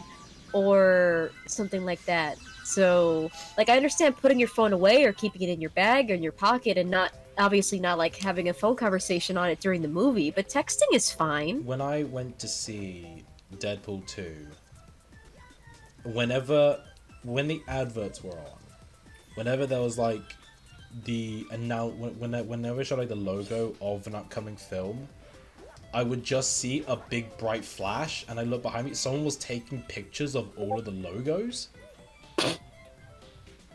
Wow. Yeah, for some fucking reason, I couldn't wrap my head around it, but it got to a point where, okay, they're gonna be filming. I know they're gonna be filming this, the film. So I did report it to cinema staff. Mm-hmm. And the guy got kicked out because it turns out he was filming. I see. For a minute I thought that was like a somewhat like a disformed Kirby. Well, I mean, you're gonna see what happens. You know, like it does eat. But Feed me. I do. My parents went to see. My parents went to see 2012. Mm-hmm. And they dealt with a fucking. Oh my god. Okay. So like, so it was when they were watching it. Obviously, 2012. Like. Somebody called you a snitch for reporting that guy who was planning on pirating the film. I don't give a fuck. Oh god, how dare I stop them from doing illegal activities? But yeah, so like they were watching 2012, like piggybacking off the hype of like the big scares that was going to be the end of the world, yeah. They were like this woman was watching with them. It was like, yeah, like that would ever happen. And just there the woman was like, oh my god, it's so unrealistic. Like it was like right behind them. And of course, guys like in the film, the guy's like, quick, what's the highest point of Earth? She's like, duh, Mount Everest. Like my mom was so close, just turning around and punching her in the face. Like if if someone was like that when I was watching the film, I'd probably do that as well. I've never had that problem in a theater. I have had the problem of some parents deciding that they should watch a movie with their toddler, and the toddler starts crying, but usually they just leave if they have enough common sense. I was told to be quiet once, because my mate and I went to see Transformers 3. Shit film, I know. But he's a joker. He never fails to make me laugh. He's fucking hilarious, he is.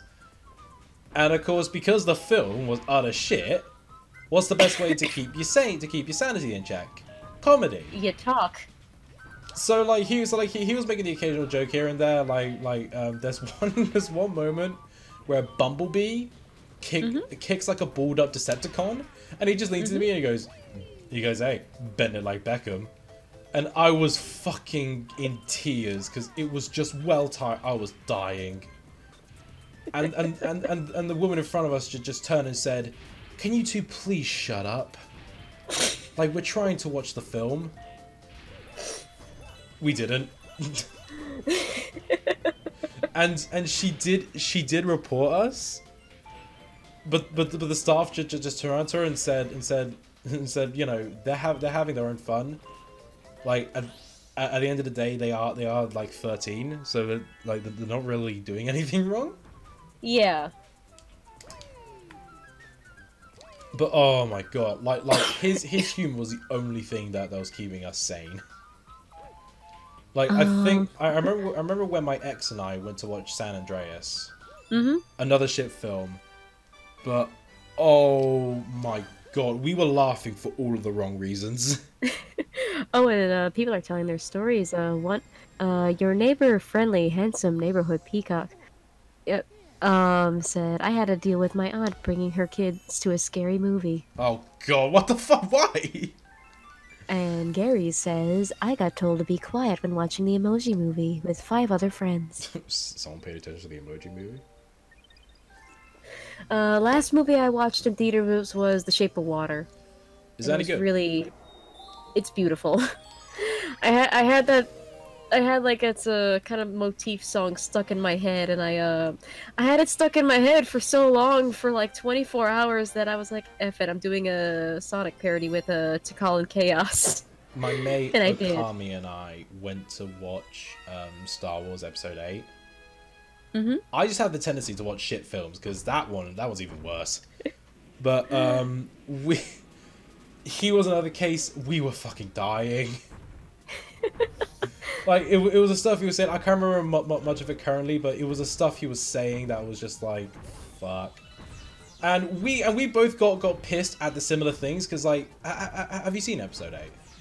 I don't care for Star Wars, period. Okay. And so yeah. So you don't care if I spoil it or not? Oh, I'm one of those weirdos that likes spoilers, because I like figuring out how the story like leads up to that conclusion or that spoiler. Okay. So by all means, just lay it on me.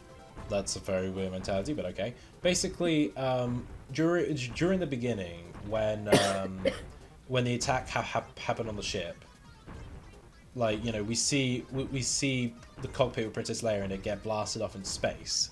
And she's there hanging it, and both Is he and that the T-pose thing? Yeah, the T-pose thing. And both and we weren't paying attention to the T-pose thing because of course, like at this point, Carrie Fisher unfortunately passed away.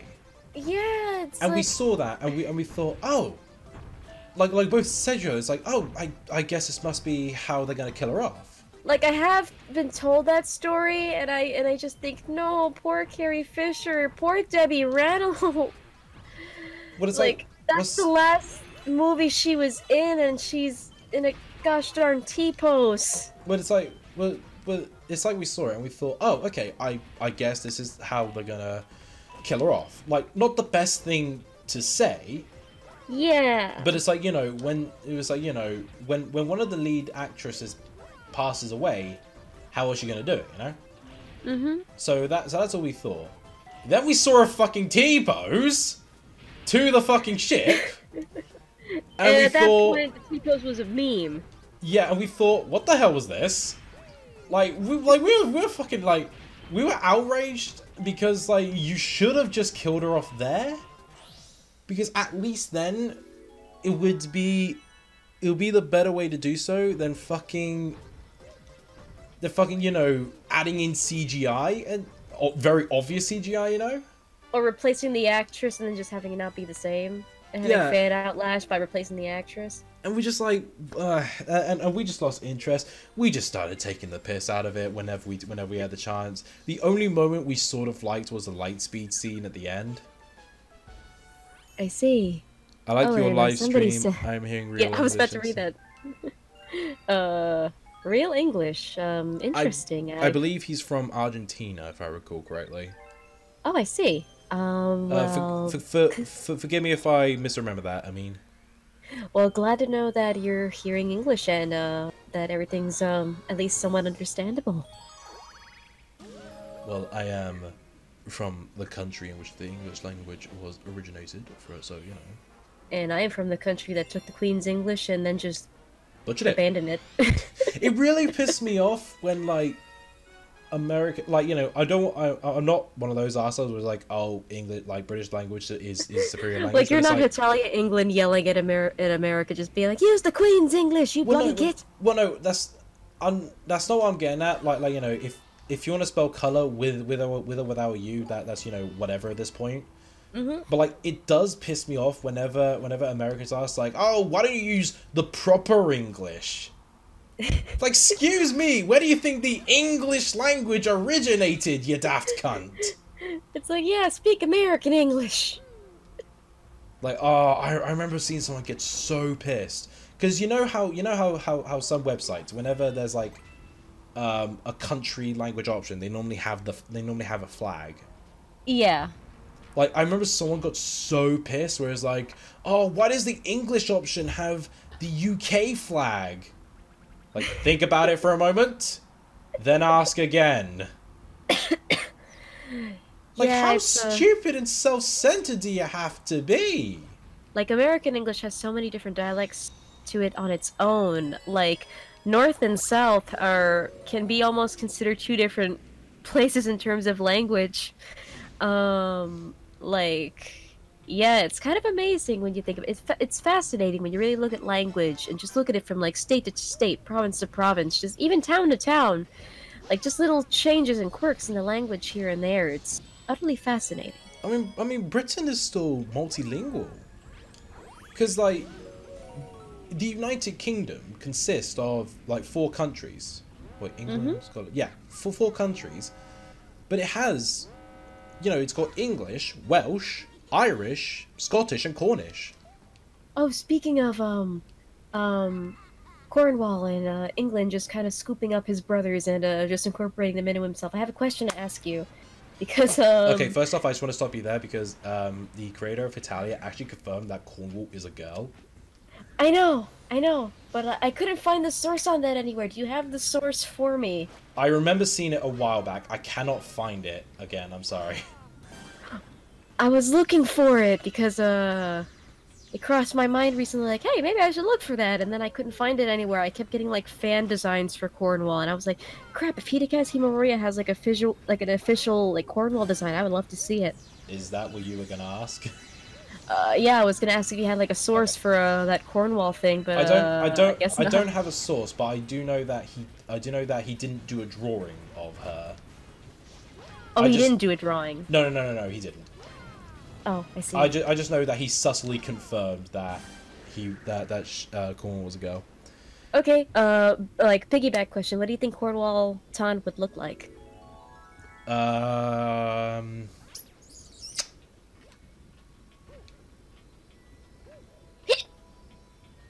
Assume. Well, okay. Italia is based on stereotypes. Yeah. I'd say.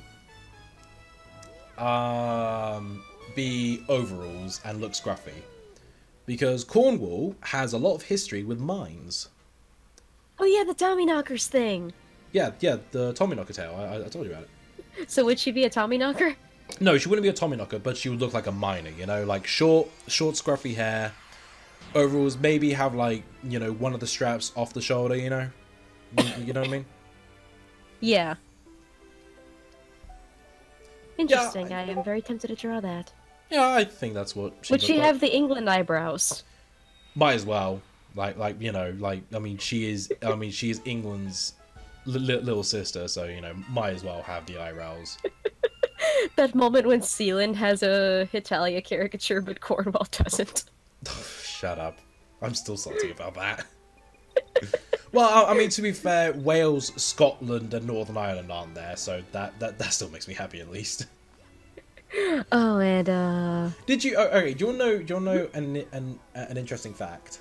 Yes. The Welsh don't like the English, even though they're part of the kingdom, right? Right. However, even though it's not a country, they do respect the Cornish. I see. Because they are both of Celtic origin. Someone asked, what advice, to me to understand, Japanese animes with English subtitles? I wouldn't bother. I'd say, because obviously, like, there should be there should be subs in other languages. I would say if you're trying to learn more English, then try to find a dub in your native country. And see if they also have an English dub. Yeah, I'd say, and then just kind of watch one back and forth. Like, say, watch your nation's dub first, and then the English version. I would say try and watch an English dub, but then again, it might go a bit too fast. But I don't know. I'd say definitely go for official subs, because fucking fan subs are just the worst.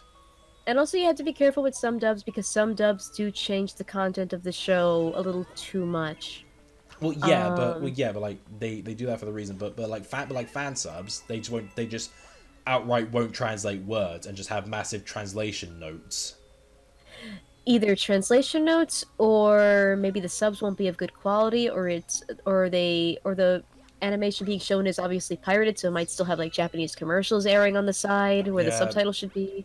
Yeah, but it's like fucking, it's like, you know, it's not "you are my friend," it's "you are my nakama," and you see translators it's like nakama means friend. I would have changed to friend, but there's no English word powerful enough for nakama. Like, fuck you. Yeah. Crunchyroll is generally pretty good for official subs, so definitely stick to Crunchyroll. Yeah. Or Netflix. Or Netflix, yeah. Netflix is also pretty good with the anime that they have, just official subs stuff.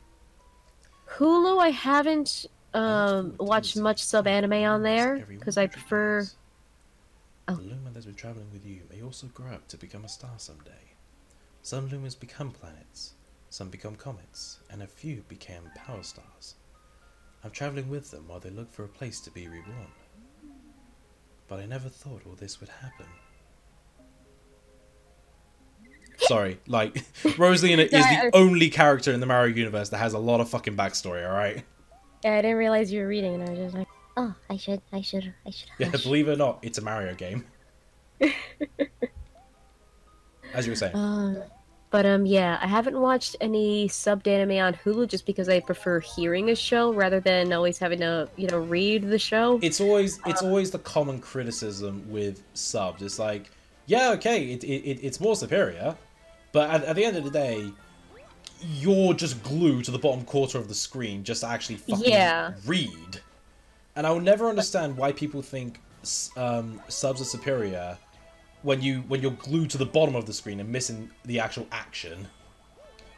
Yeah, like there are some people that are crazy enough to want to learn Japanese just so they don't have to rely on subtitles anymore, and you know, good for them. Fucking hell. And Like, that sort of thing. It sucks. Like because sometimes they do want the original version. Maybe the dub changes something, or maybe they just don't like hearing the English dub for any other number of reasons.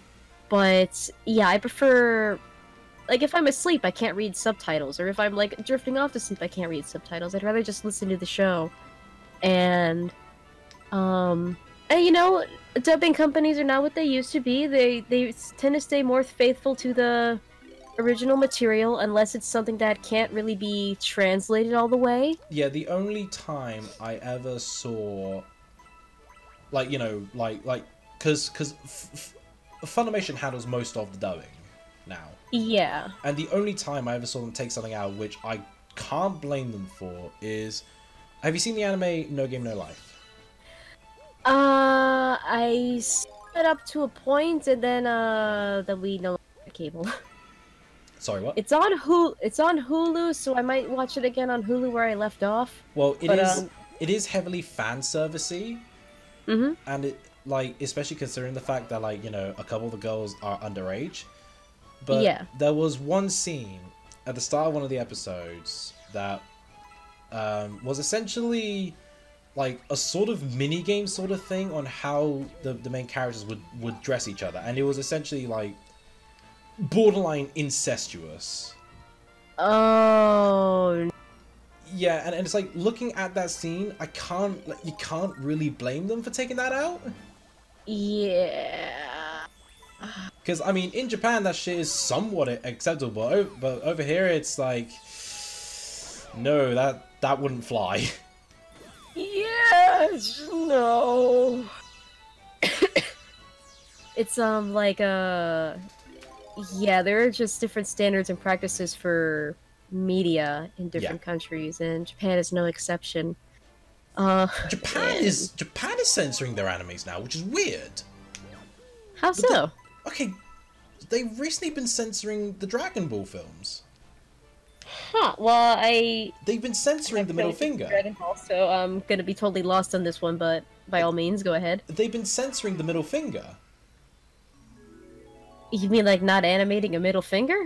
They essentially just like remove the middle finger and just put in like a fist.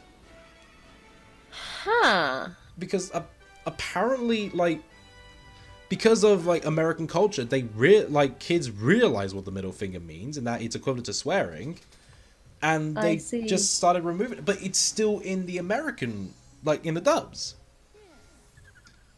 That's a really interesting regional difference. In the country that has lollies and incest hentai, and that's where they draw the line. Yeah. Like, I know Elfen Lied was too edgy for even Japan, but that was mostly just due to the blood and violence.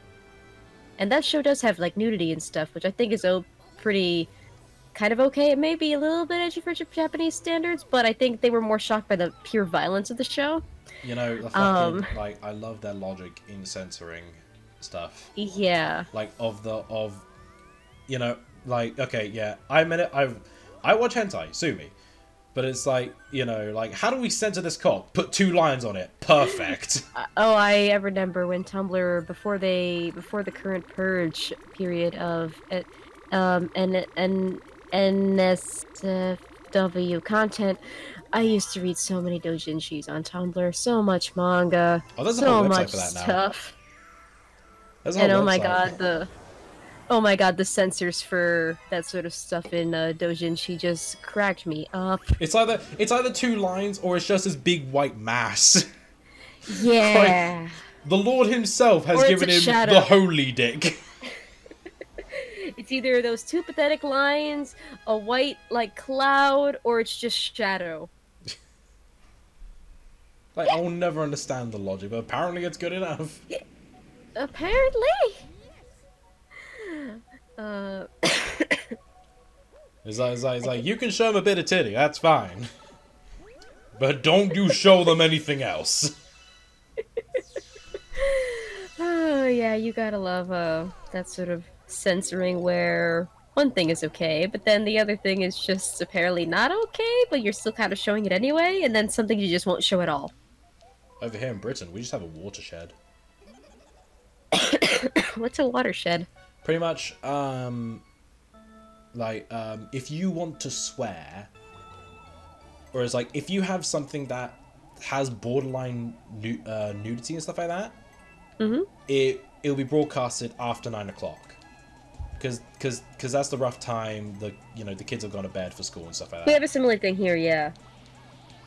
Like, it's easiest to tell on Cartoon Network because they also have Adult Swim on that same channel. So it's like around 9 or 10 p.m. it turns into Adult Swim. That's another case. That's another case that we don't have that over here. Like, we have Cartoon Network, but we don't have Adult Swim. So you have 24-hour Cartoon Network? Yeah. Damn. But that is interesting. Like what's shown, I'm learning so many facts. But like what's shown the after hours is just like some old shows here and there. Like you get the occasional Flintstones, Tomcat, maybe some Scatoony. That's see. It. That is interesting. So whenever people talk about Robot Chicken on Cartoon Network, I'm like, are you talking about the same thing? Like that's on kids. Like Cartoon Network's on kids. Why the fuck would that be? Why the fuck would Robot Chicken be there? Yeah. So yeah, here Cartoon Network and Adult Swim are basically the same channel. Yeah, we don't have Adult Swim. We don't have Toonami. Oh, that's sad. Well, we still have Adventure Time and stuff like that. I know, but like Toonami was like every American kid's introduction to anime, provided you had cable. Well, yeah, so that's kind of sad. Well, yeah, but like we have Crunchyroll and Netflix, so it's kind of irrelevant. But back then you didn't. Well, yeah, like but back then people still watched anime on TV. But back then we had fucking 4Kids dubbing the shit, so we like as long as Yu-Gi-Oh was going and Bakugan, that was all I needed. Like I will say about being in that generation of like early Japanese anime dubbing and translating and marketing that stuff toward the US, I will say I'd rather be a part of the 4Kids generation so long as my kids can currently have like anime that is true to the source and translated properly. Yeah. With the 4Kids stuff kind of being a relic of its time. It's not all of it is like terrible as everybody says. There are some shows that do still kind of work in the dub. Or if you just kind of want a different experience from the Japanese version, you can totally watch the 4Kids version for totally cheesy reasons. But the editing is so bad. Like apparently, according to 4Kids, kids won't be invested unless there's music constantly going on. So I will say that they definitely knew how to market the shows to try to hook kids in. Well, yeah, but it's like, what music should we have? How about the shitty MIDI files that you just get on fucking like the Sony band or some shit? Oh no, like I'm not talking about like background music or ambient sound. I'm talking about like theme songs. Like Gotta Go Fast was for 4Kids knew that Sonic was all about going fast, so they marketed the show as such with that awesome theme song. It's cheesy, but it works for the show. Yeah, then Kirby Right Back At You was also the 4Kids thing. Yeah, like the theme songs are either cheesy or they are actually kind of decent. Like I don't have the same nostalgia for the Pokemon theme song as everyone else does because I'm not that. Oh, I remember watching Indigo League on 4Kids and Cartoon Network as a kid. That was my jam. I haven't watched the Pokemon anime or played any of the games. Indigo League was my thing, and that's all I remember. Yeah, as someone who grew up with Yu-Gi-Oh, like I do like how they. I do like the intro. Fun fact about Yu-Gi-Oh. I watched Yu-Gi-Oh growing up too, and yeah, that theme song was incredible. I must agree. I still play the card game. Did you know Dan Green, who voices Knuckles in the Sonic the Hedgehog franchise up until Sonic Generations? Yeah, and of course I do. Of course I do. Dan Green's voice is so obvious Dan Green that you know it's Dan Green when you hear it. I couldn't tell is the thing. But also, funny story about myself, Sci-Fi. I don't know if you have Sci-Fi. It's a TV channel over here. Yeah, we do. Yeah, we do. Okay, so before they changed their logo to, before they misspelled the word sci-fi and adopted that as their channel name, they used to have something called Anime Mondays, where they would just, air anime on Monday nights. And they had a show... we do have we do have an anime channel, which mostly airs Cowboy Bebop and stuff. I think it's called Spike TV. We have that here, but they don't air anime. They air like crappy reality shows and 1,000 Ways to Die. I think that's just on the History Channel for us. But yeah, so sci-fi. But then again, the History Channel also has fucking Storage Wars, and that's just a load of shite. I know. Such history, I'm learning a lot. Like, Jesus Christ, I was watching that and I was like, what the fuck, you know, like, yeah, that's $2,000 right there. Like, really? Like, mate, that's a toothpick. Where the fuck are you seeing a 4-digit number? Yeah, so when Sci-Fi had the Animondays, Anime Block, they had this show called Descendants of Darkness, which is, sort of like a supernatural detective show. I've seen and that I thought around. Don't he have, like, huge eyes?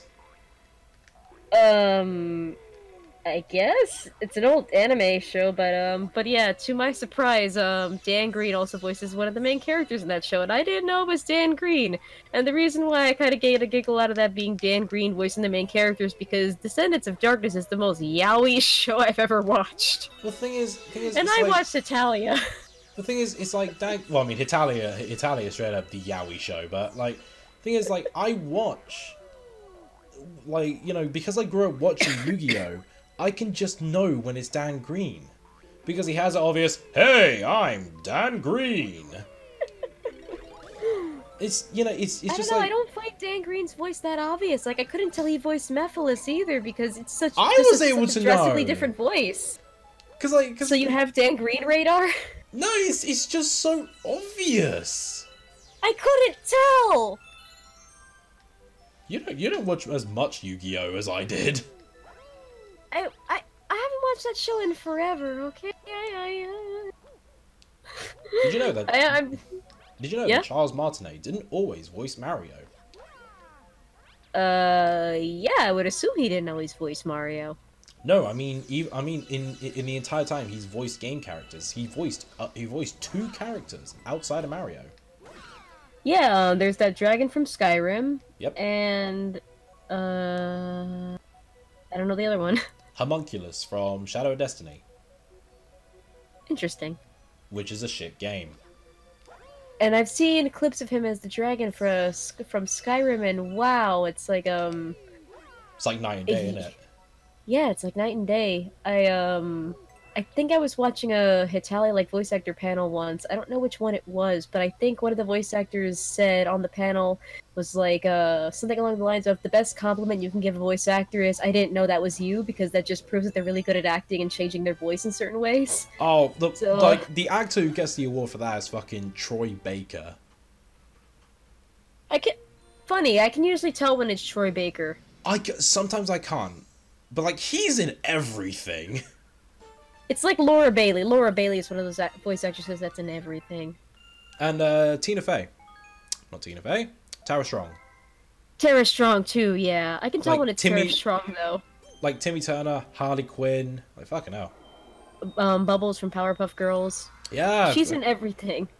Yeah. What's funny is that, Tara Strong is the, you know, like, American animation equivalent to, Laura Bailey, and Laura Bailey is like the dubbed anime or video game equivalent of Tara Strong. What is Laura Bailey best known for? Laura Bailey's in everything. She voices Chun-Li. She voices she is currently the voice of Blaze the Cat.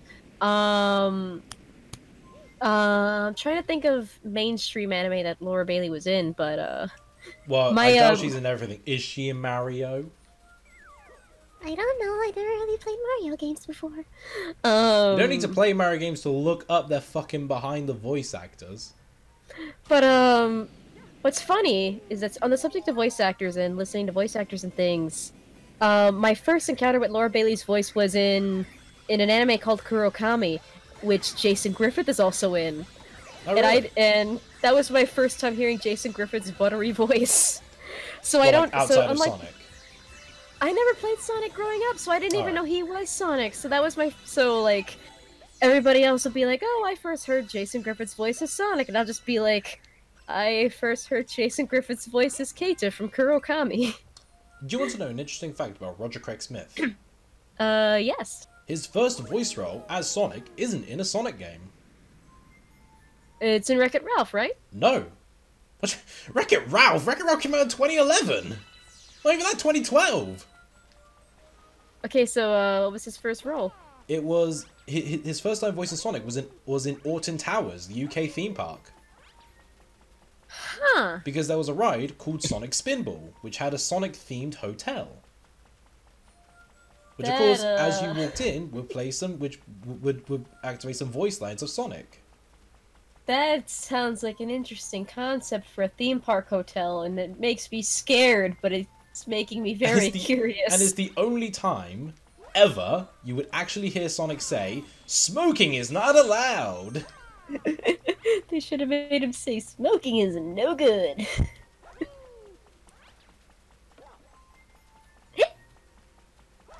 Oh my god. What? I'm trying to get this bastard. He's running away from me. Got him. Fucking hell.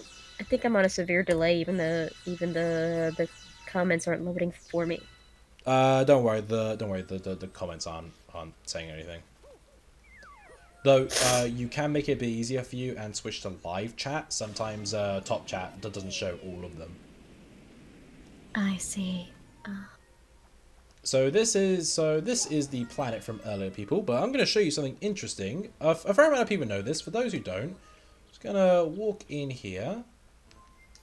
And if we go to first person, yeah, we're going to get a shit ton of coins. Glitches! Yay!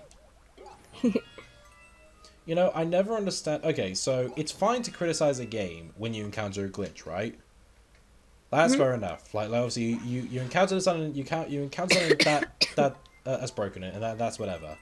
But it's not right to blame the game for being broken if you're intentionally breaking it to get a glitch, you know? Yeah, I could see that argument.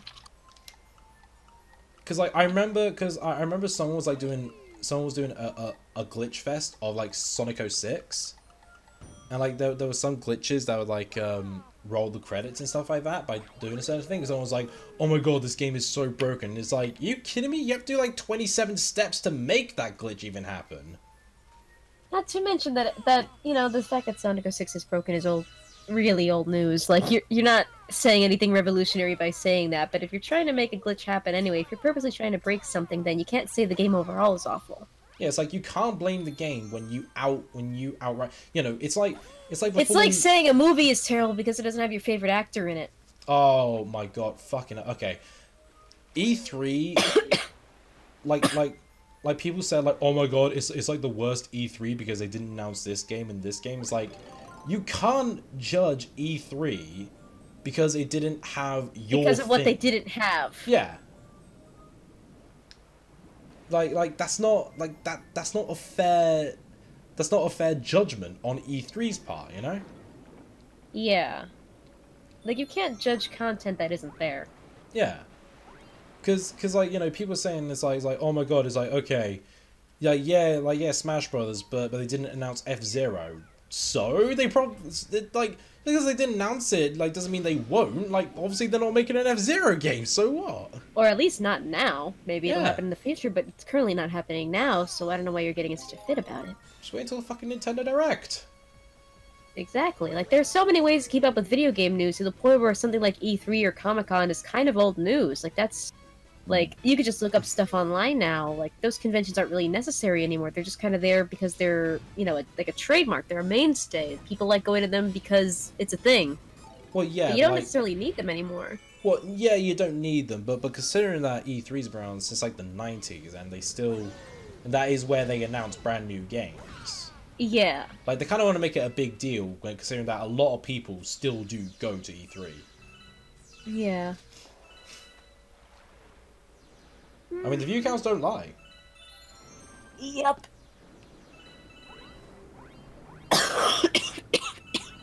You okay? I'm okay. I'm just annoyed that whatever cold I have has not gone away. Like, currently, I've had the Vicks machine on all day just because the Vicks somewhat helps a little bit, but Ugh, I just want this, whatever I have to be over with. Hey, how do you think I feel? I had to have a fucking CAT scan. I was still worried about that shit. Like when one thing is wrong, you just worry about everything afterward. I can totally relate. Like, yeah. I still worry about my kidneys every now and again, and I have to remind myself, okay, did I drink water today? Have I drank water in the past few days, etc.? Or like, I should do this to improve my health, or I should do that. I found out around next Friday. When I get the results back. Well, in the meantime, all you can do is really relax. Like, if you worry about it, you'll just make yourself sick. Yeah, I know.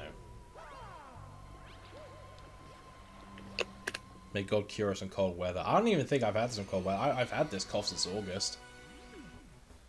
I kind of have a cold. I think it just kind of got worse because I was sick, my little cousin was sick, my mom got sick, so I think I'm getting it back. Revenge. So, fantastic.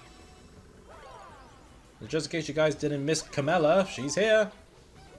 In Pog form. Yeah. I totally know what that means. Reference. Oh. Remember Alf? He's back in Pog form. Yeah, I never understood the Pog thing. Aren't they just like little plastic discs? It was a 90s thing. Yeah, I was born in the mid-90s, so I was literally a baby when all that stuff came out. Yeah.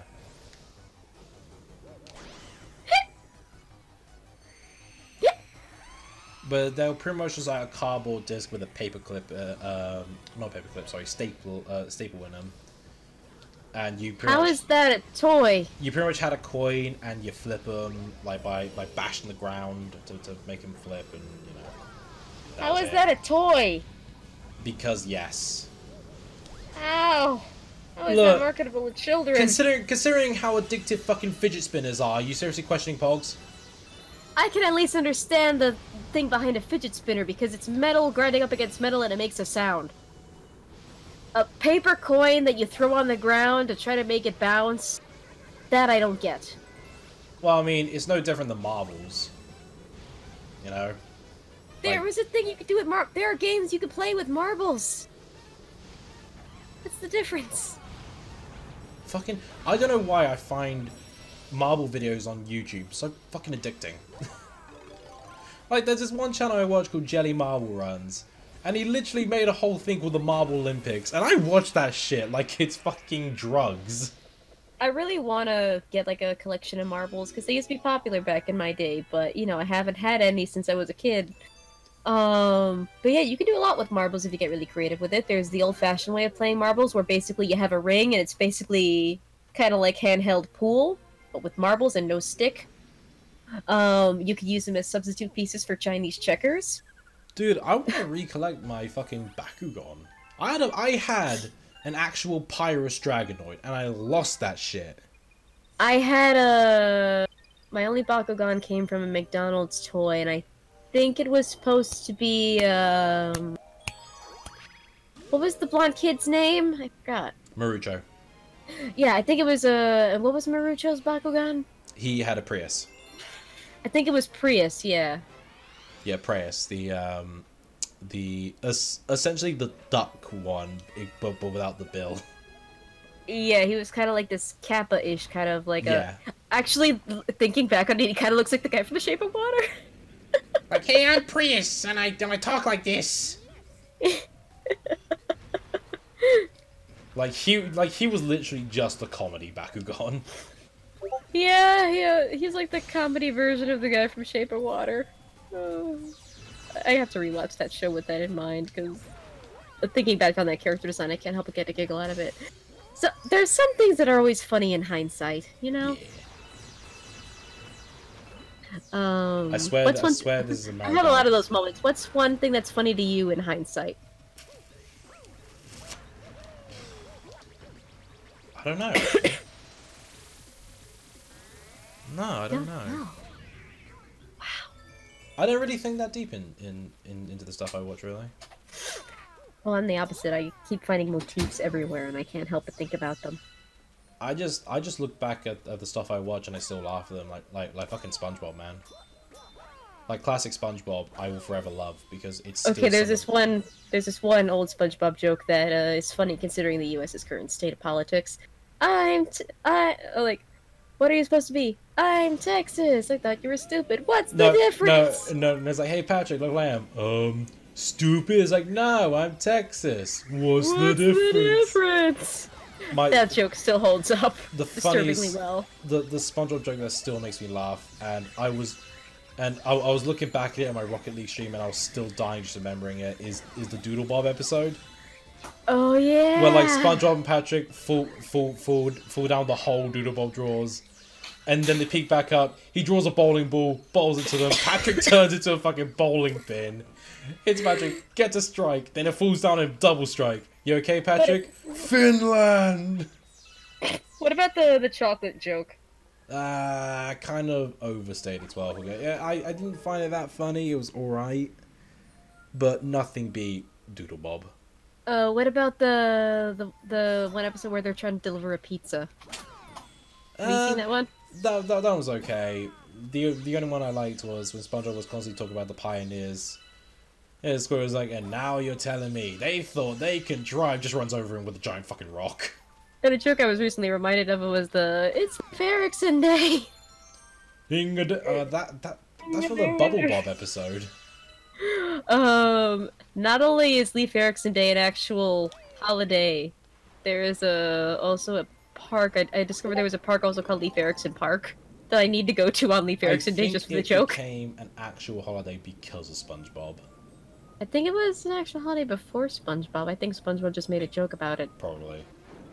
Because Leif Erikson was an actual person. Hold on a minute. What the fuck? Okay, someone didn't... Okay, I don't think that's... Sometimes that's not an actual part of the level, and I think someone forgot to accidentally extend the model a little bit there. Are you seeing it? Yep. Tiny little gap there. Oh dear. Yep. You almost want to just, like, glitch through it and swim through it and then just discover what's on the other side. And then call the game broken for it. Nah, just see if there's, like, a hidden something or other. Nah, doubt it. Nintendo aren't always that subtle. Who knows, maybe an army of Sakurai's cats are behind that little crevice. Just appears. He's just there. Never ask anything from me again. I just want him to say that. I really do. Like after the 5th Smash character's announced, he's just there like, never ask anything from me again. Yeah. It's just sort of like, I can understand why people making Smash Brothers are so frustrated with the fandom at this point. It's like, I can only really speak as someone who knows people who played competitively.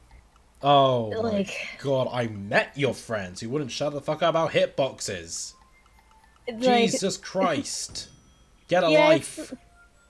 Like, okay, it's interesting from like a computer science perspective, but it's like I can hear that conversation once and be done. I can hear it twice and be like, okay, maybe I'll pick up on a detail I lost.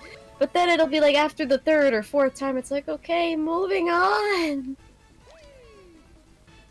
And they're trying to get me invested.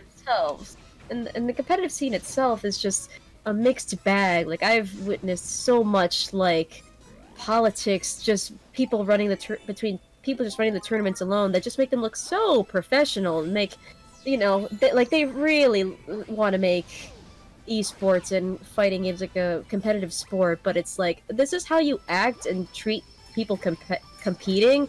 Like, you shame people for playing the game as just for fun. Like, yeah, that makes you look really kind and accepting. I remember talking to some competitive players who just scoffed at me because I said I didn't like the GameCube controller. They're like, yeah, the game...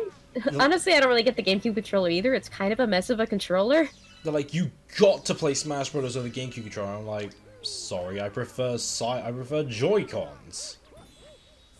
It's like, oh, sorry, I prefer the Xbox 360 or PS2 controller. Because, you know, that's a controller that makes sense. And I know it's not to play that game that you like, but I just don't understand that particular controller design-wise. Well, no, it's like I tell them I like the Joy-Cons. They just give me a look as if I just shat in their cereal. That's a very specific thing to compare it to.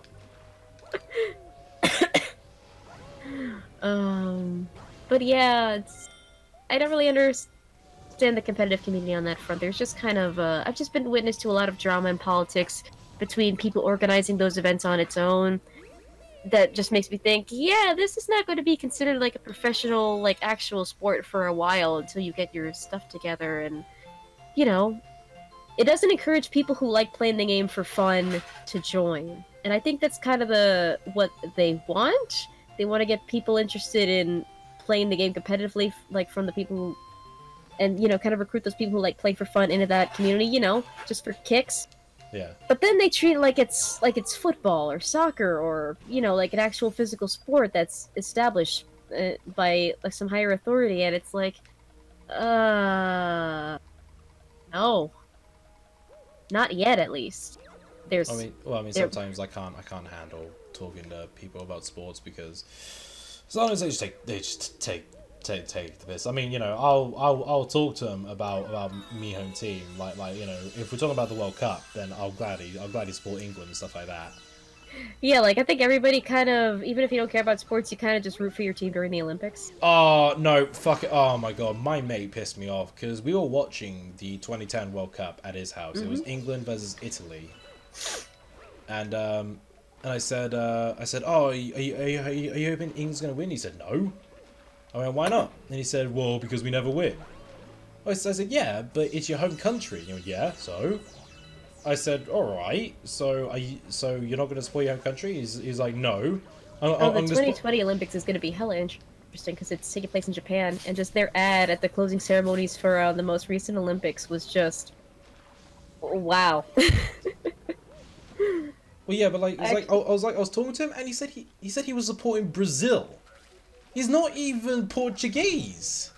Yeah, he's supporting... Maybe he just likes that team. But the thing, it's the World Cup. You might as well support your home country. To each their own. I don't really care about sports ball enough to be really uppity about it. I know, yeah, I mean, like, okay, with the 2020 Tokyo Olympics, if Mario isn't the mascot, they're making a bit of a mistake there.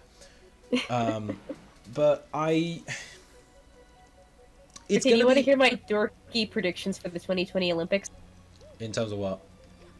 Okay, you're gonna have to bear with me because I had a bunch of these corny predictions that if they're right, even if just a few of them or one or two of them are right, I'm just gonna giggle. If all of them are right, I will die. Okay, so a buddy of mine and I were talking about the 2020 Olympics, you know, being Japan, you know, considering the trailer they had for it. We joked about like, oh, they're gonna incorporate a lot of anime, manga, and video games into the Olympics and stuff. So we have the prediction of Hatsune Miku being the opening act for the Olympics. I could see that though. So that's definitely a plausible prediction.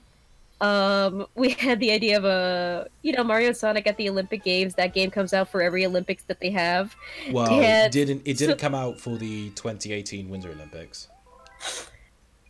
But if they do make a 2021, they'll probably have commercials for that alongside the actual Olympics.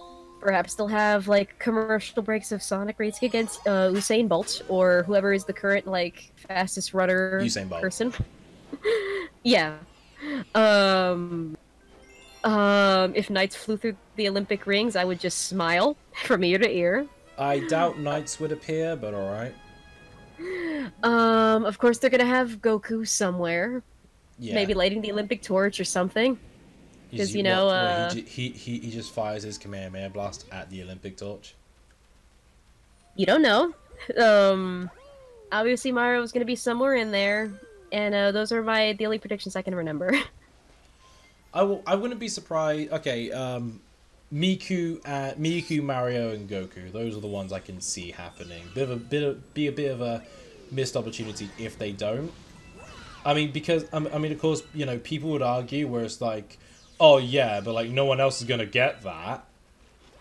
But you got to keep in mind that the London 2012 Olympics opening ceremony is considered one of the best, and not just by Brits. and that just had nothing but British stuff in it. So I don't know what the fuck you're on about. Like, at the end of the day, if you don't like the Japanese stuff, then don't watch the Olympics. Simple as that. Yeah. You know, just don't watch the opening ceremony. I mean, I never really keep up with the Olympics, but it's more like if I just so happen to catch it on like a TV in like a public place, I'll be like, yeah, go something. I pay attention to the normal Olympics. I don't really care that much for the Winter Olympics. Yeah, the Winter Olympics are just kind of there.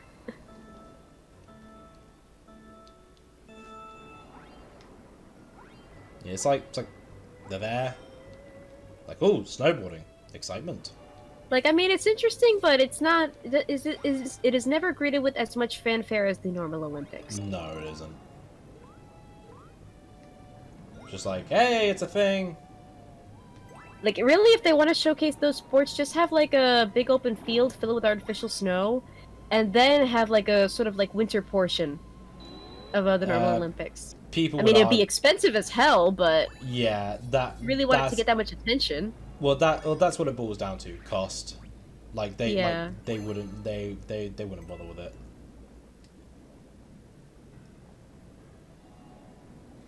What do you get? Oh.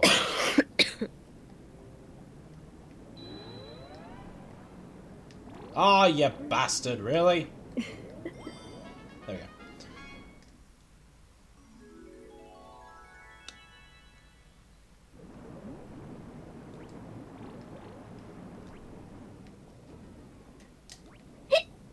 Where is the start? Oh, there it is.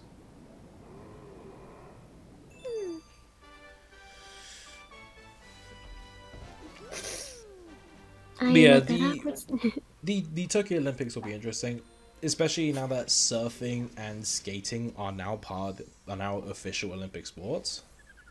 I didn't know that because I don't keep up with sports, but good for those sports. They made it into the Olympics. They're like official now. Well, it's not. Well, now begs the question: what's the next one going to be? You know, graffiti?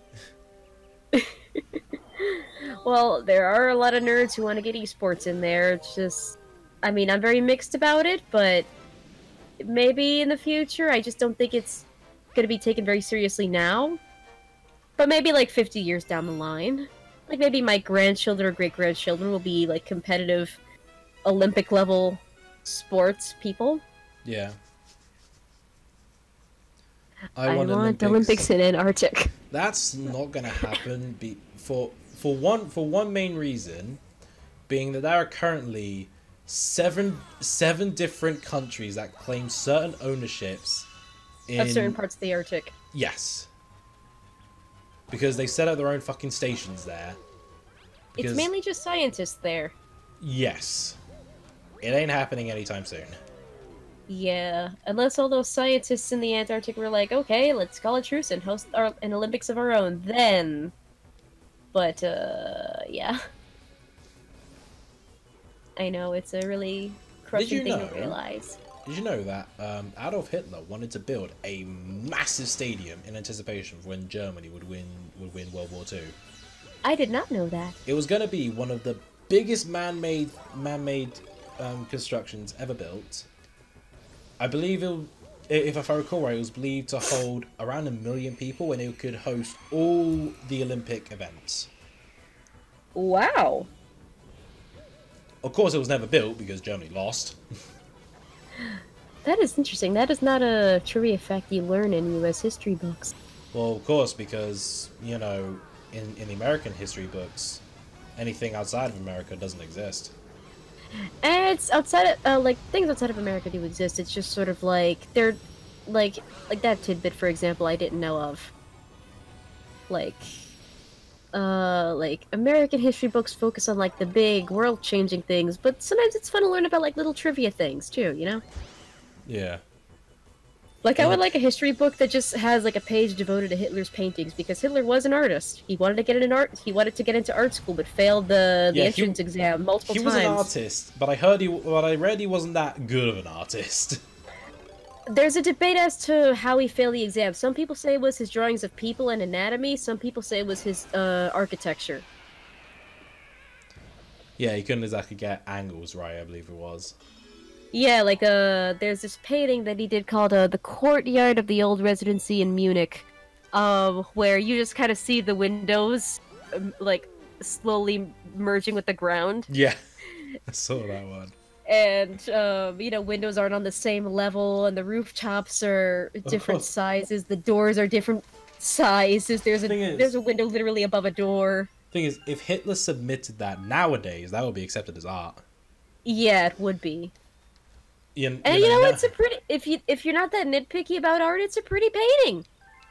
I can say that. Well, I mean, he was a terrible person, but the paintings are decent. I like to... we have a British TV program over here called Come Dine With Me. Interesting. And sounds very inviting. Pardon? It sounds very inviting. Yeah, what it is that people go to each other's houses and they essentially cook for each other. And they're judge and stuff like that. I just thought of something corny because that title just has the same syllable count as the Frank Sinatra song "Come Fly With Me." So I'm just thinking of like a "Come dine with me, come dine away." Moving on. I'm a dork. Moving on. I'm a dork. Yes, moving on.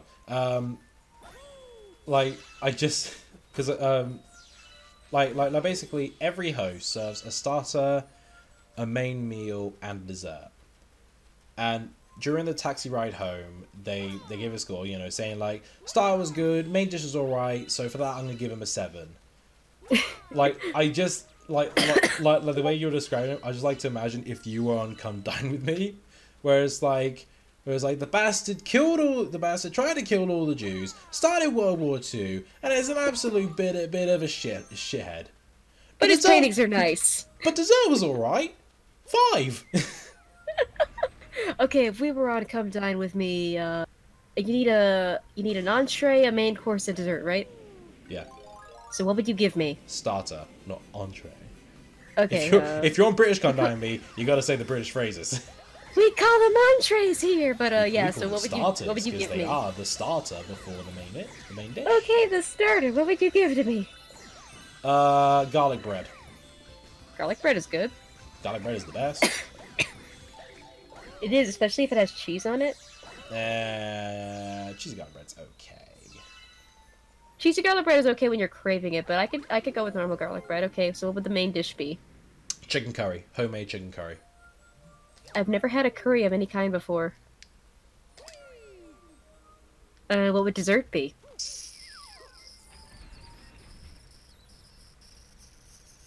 Yes.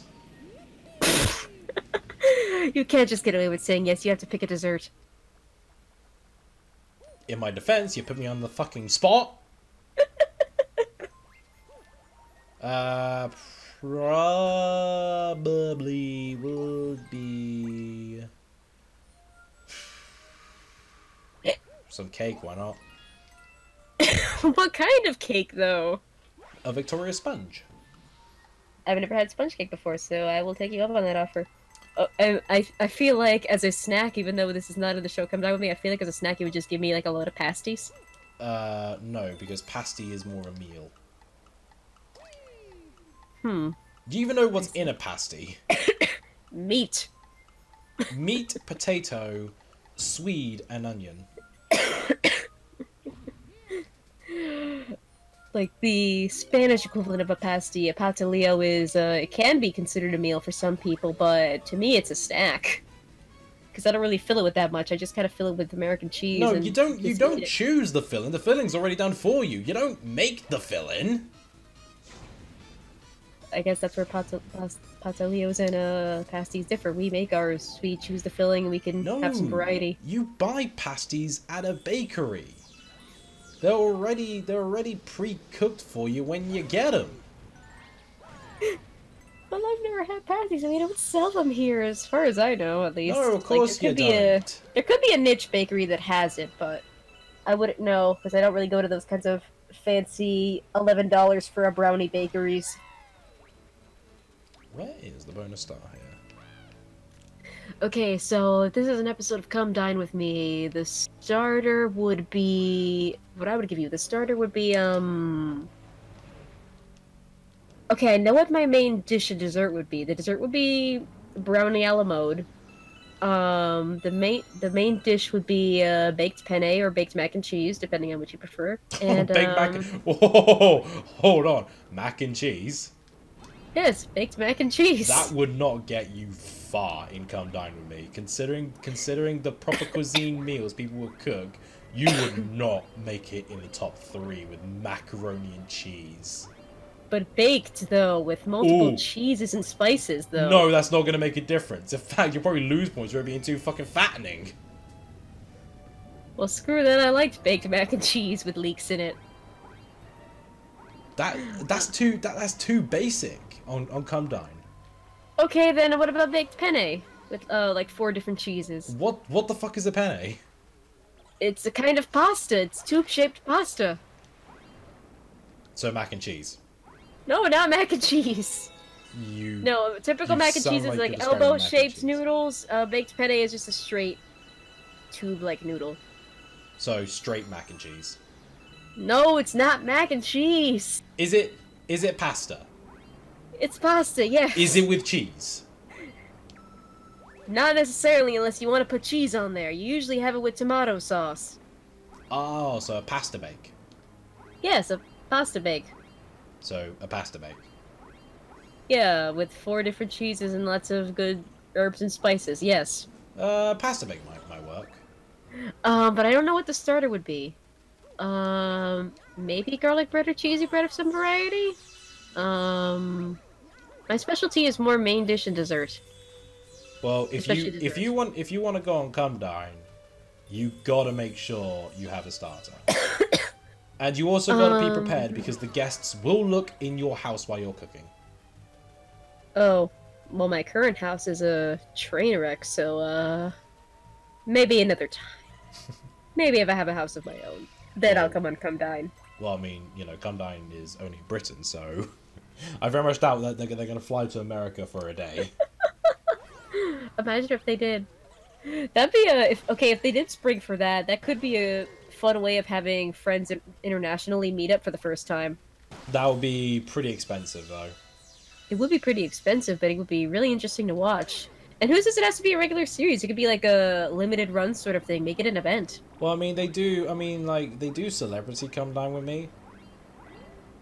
Which, I mean, when I say celebrity, it's just, you know, washed up celebrities that you probably didn't even know were still around.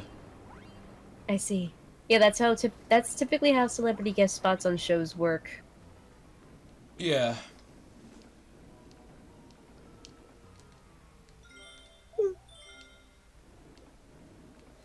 It's a fucking bonus star here somewhere. Trying to think of what would be a good starter. Are you still thinking about that? Yes, because it makes me think about stuff. Like, I'm the kind of person who will watch Iron Chef or any of those, like, or Chopped, especially Chopped, and I'll just think of, like, I wonder what I can make with so few ingredients, and I'll just get ideas, and I'll just want to cook everything. So yes, if you mention a show like Come Dine With Me, I will suddenly think about, like, okay, what do I want to cook for another person? What would be an interesting thing to share, etc. Well, the thing is, like you know, on Come Dine, you're not really limited to ingredients. Yeah, so like, you can essentially make what you want, but if someone's vegetarian, you have to make a vegetarian option. Can I just do dessert twice? I know how to make dessert. No. Crap. Well, a cheese plate is cheating because cheese plates are the awkward starter. If I could find out how to make roast duck, that would be a good starter. Roast duck sounds like a main course. Alright, I mean, thanks for sticking around. You have a good one, mate. Good night. I will be right back. Alright, see you in a minute. Where the fuck is this bonus star?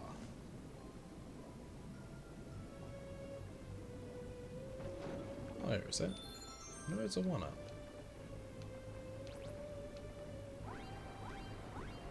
Am I in the right mission?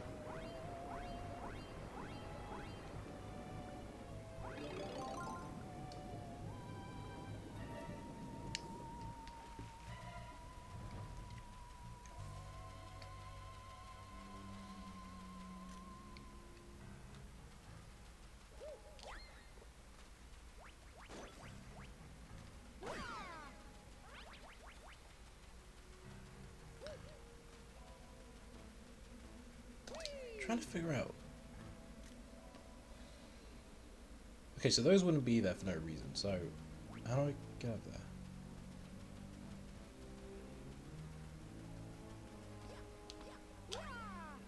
Oh, okay.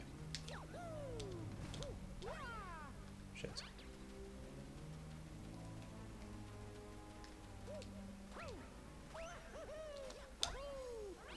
There we go. Fucking hell.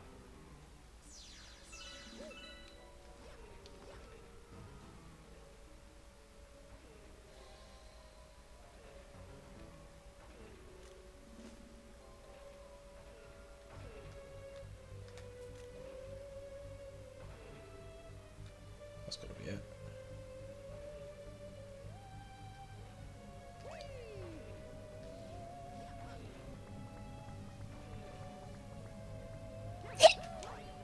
Welcome back.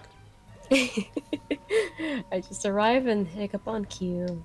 It's like my hiccups have a mind of their own, and they have very good comedic timing. Fuck's sake. Stuck on a level? Yeah, I'm trying to find this bonus star. I think I found it.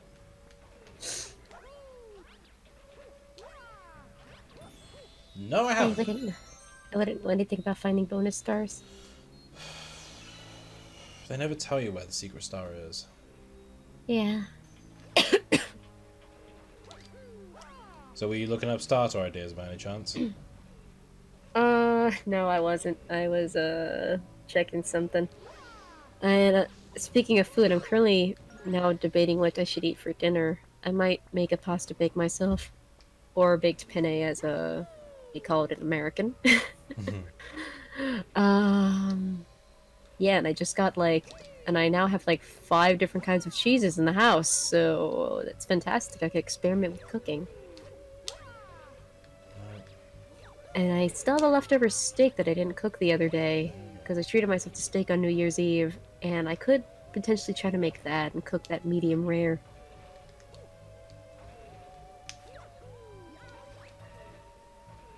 This is seriously gonna bother me. Could you just, look up fucking Deep Dark Galaxy bonus star? Yeah, sure.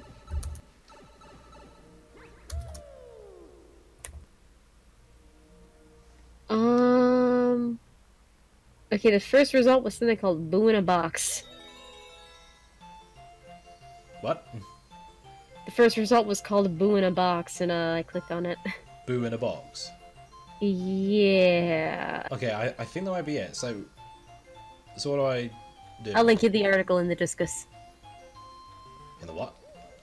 In the Discord. You say discus? I know, it's my nickname for Discord. Why? Because I can. Can't argue with that, I guess.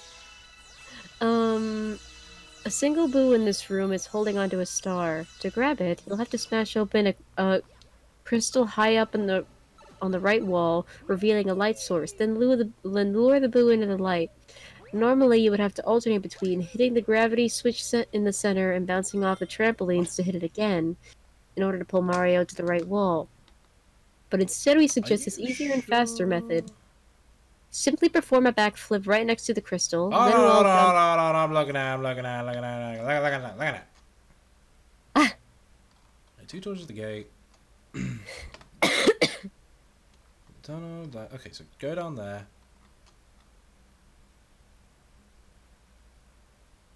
Launch it the mine surround. Ah, surrounded the sunken ship. Fucking hell. Right, okay. Fuck's sake, I'm an idiot. No, you're not. Well, it was fucking obvious. Why else would there be a shell down there? My stomach is growling. Go get some food then. I don't know what to eat. You I don't know cheese, don't you? When you have a cold for so long, food just kind of becomes like an afterthought. It's like, what is food? What is food? Baby, don't starve me. Don't starve me. Oh, that could be a fun multiplayer game to play on a stream if you could find out how to stream on PC. No, because Don't Starve bores me. Oh yeah, I remember you mentioned that. Yes, sorry, Stardew but Valley I also has multiplayer. Huh? Stardew Valley. It doesn't interest me that much. Plague Inc. has multiplayer.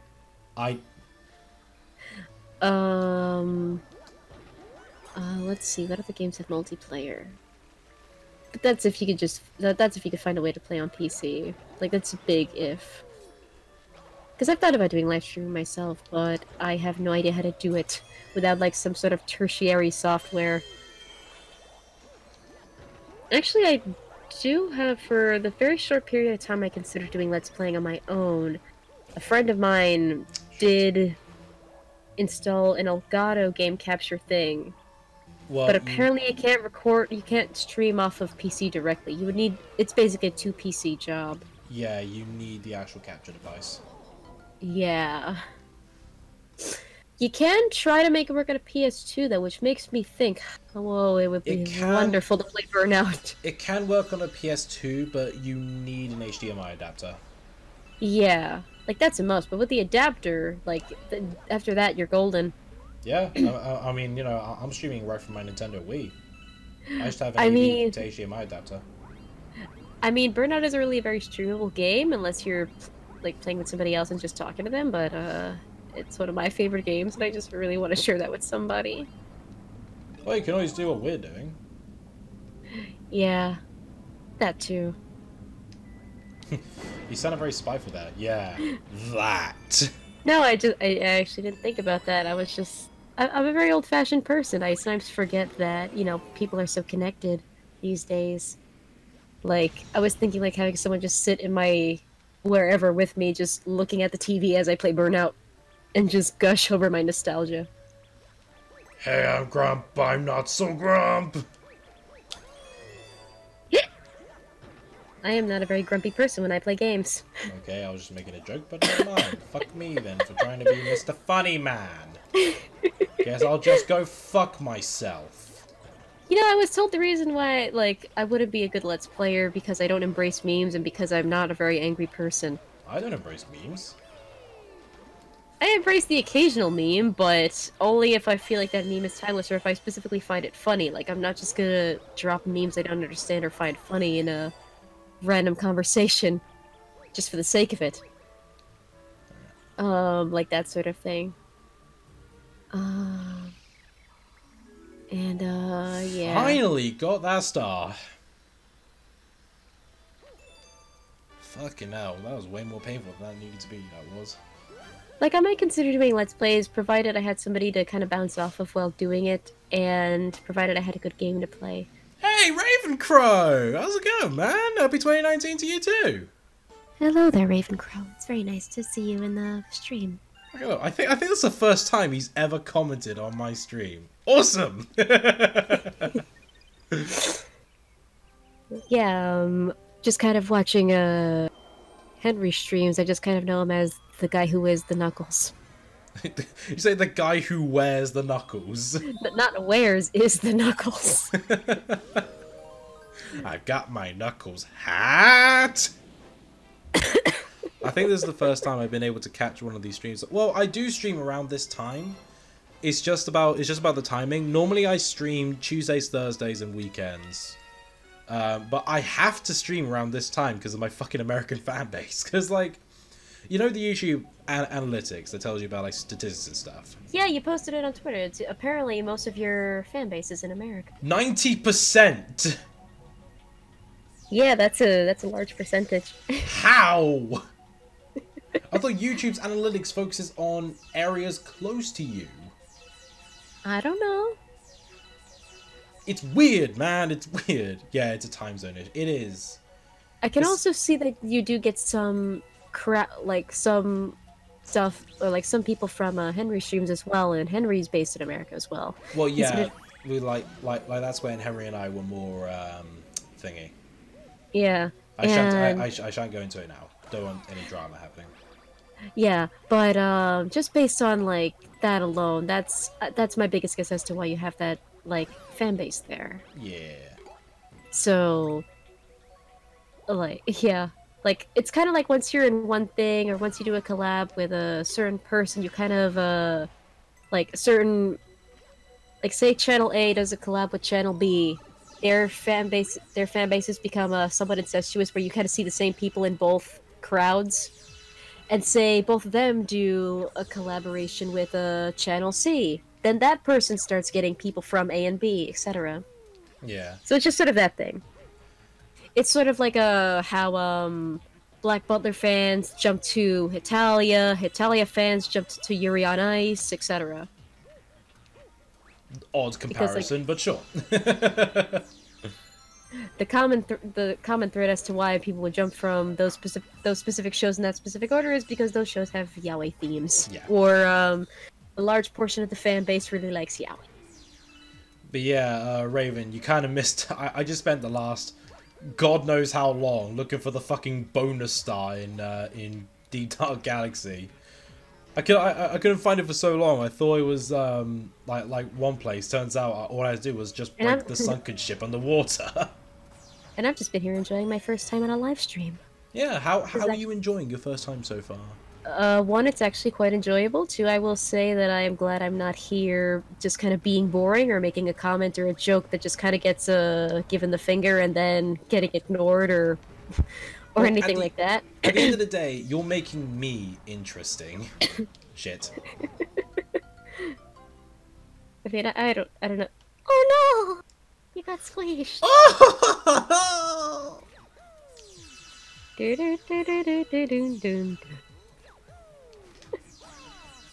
I remember Mario 64, it was just the Bowser laugh. The dork in me wants to learn that jingle on piano and just play it whenever we die in the game. I very much doubt that's hard to learn. Question is, do I get my piano now? Do you have your keyboard? That's too much work, and also I have no space on my bed. Just have it on your lap. Shit. And also, I just don't want like random keys, or out of tune music just playing during stream, because that would be kind of annoying. Just me actively learning the song during the stream. Could I possibly do a speedrun strats? I myself have been replaying this game lately as Luigi. I'm not this far yet. Can't wait to go through those bonus stars as him. Luigi is actually more fun to break the game sometimes as Mario. Okay, I can't speedrun that. Because like Luigi is faster and jumps higher, but he can't jump as far as Mario.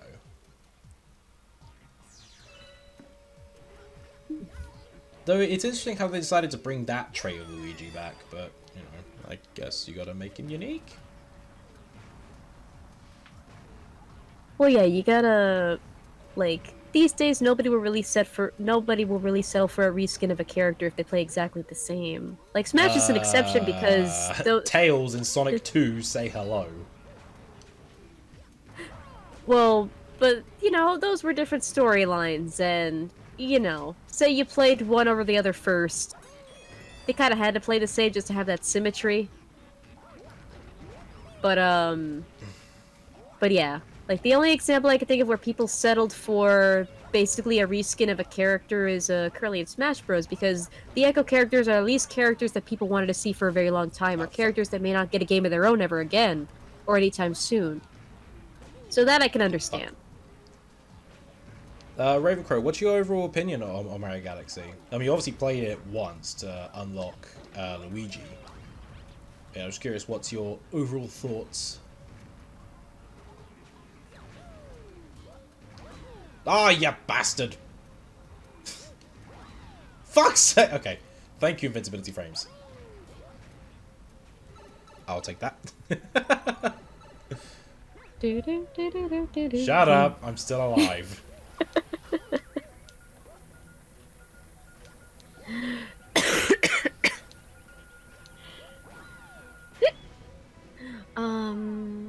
Let's see. Come on, come on, come on, come on. Thank you. But yeah, I don't know. I've kind of been told I'm uninteresting enough times to where when people say I'm interesting or that I'm actually adding something to somebody's content, I'm just like, oh my god, you think I'm a person? You think I'm interesting? That's so new to me. You think I live? You think I have a life? You think I'm cool? Oh my god! Do I breathe to you? Yeah, it's just... And I never want that feeling to get old. It's just kind of a... It's one of those moments where you realize people really care, you know? Yeah.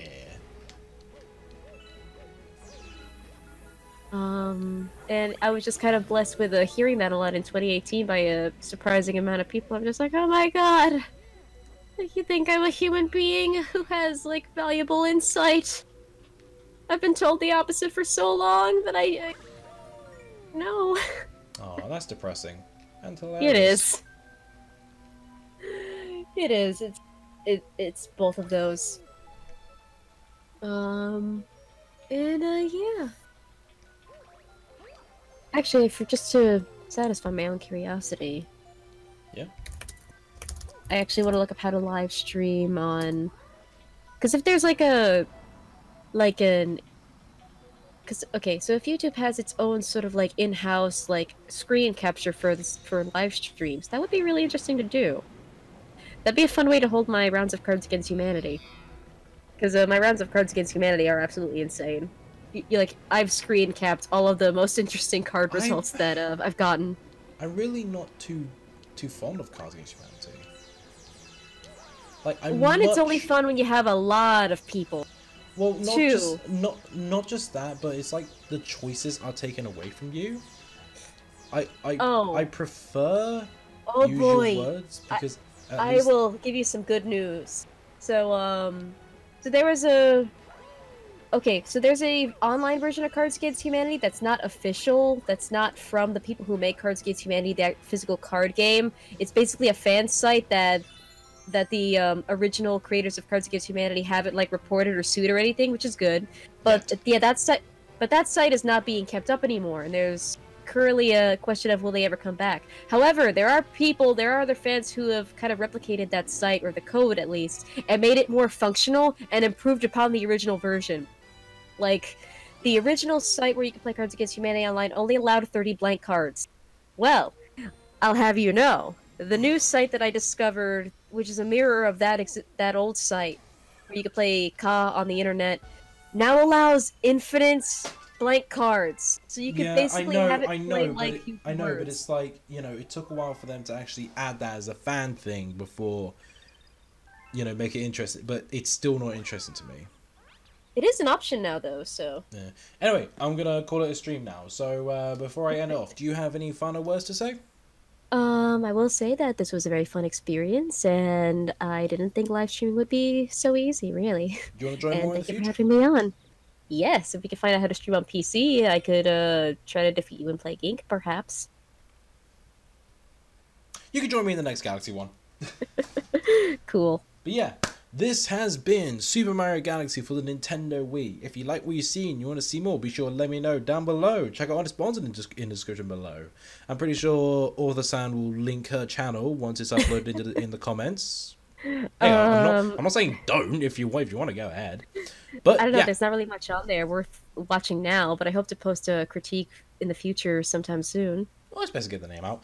Anyway, next time we get back to this, we're going to finish off the Dreadnought Galaxy, we're going to go to the final galaxy, and then we're going to start some purple coin hunting. So yeah, subscribe, see you later. Thank you guys so much for watching. I'm Sergeantmajormario saying, ciao! Ciao.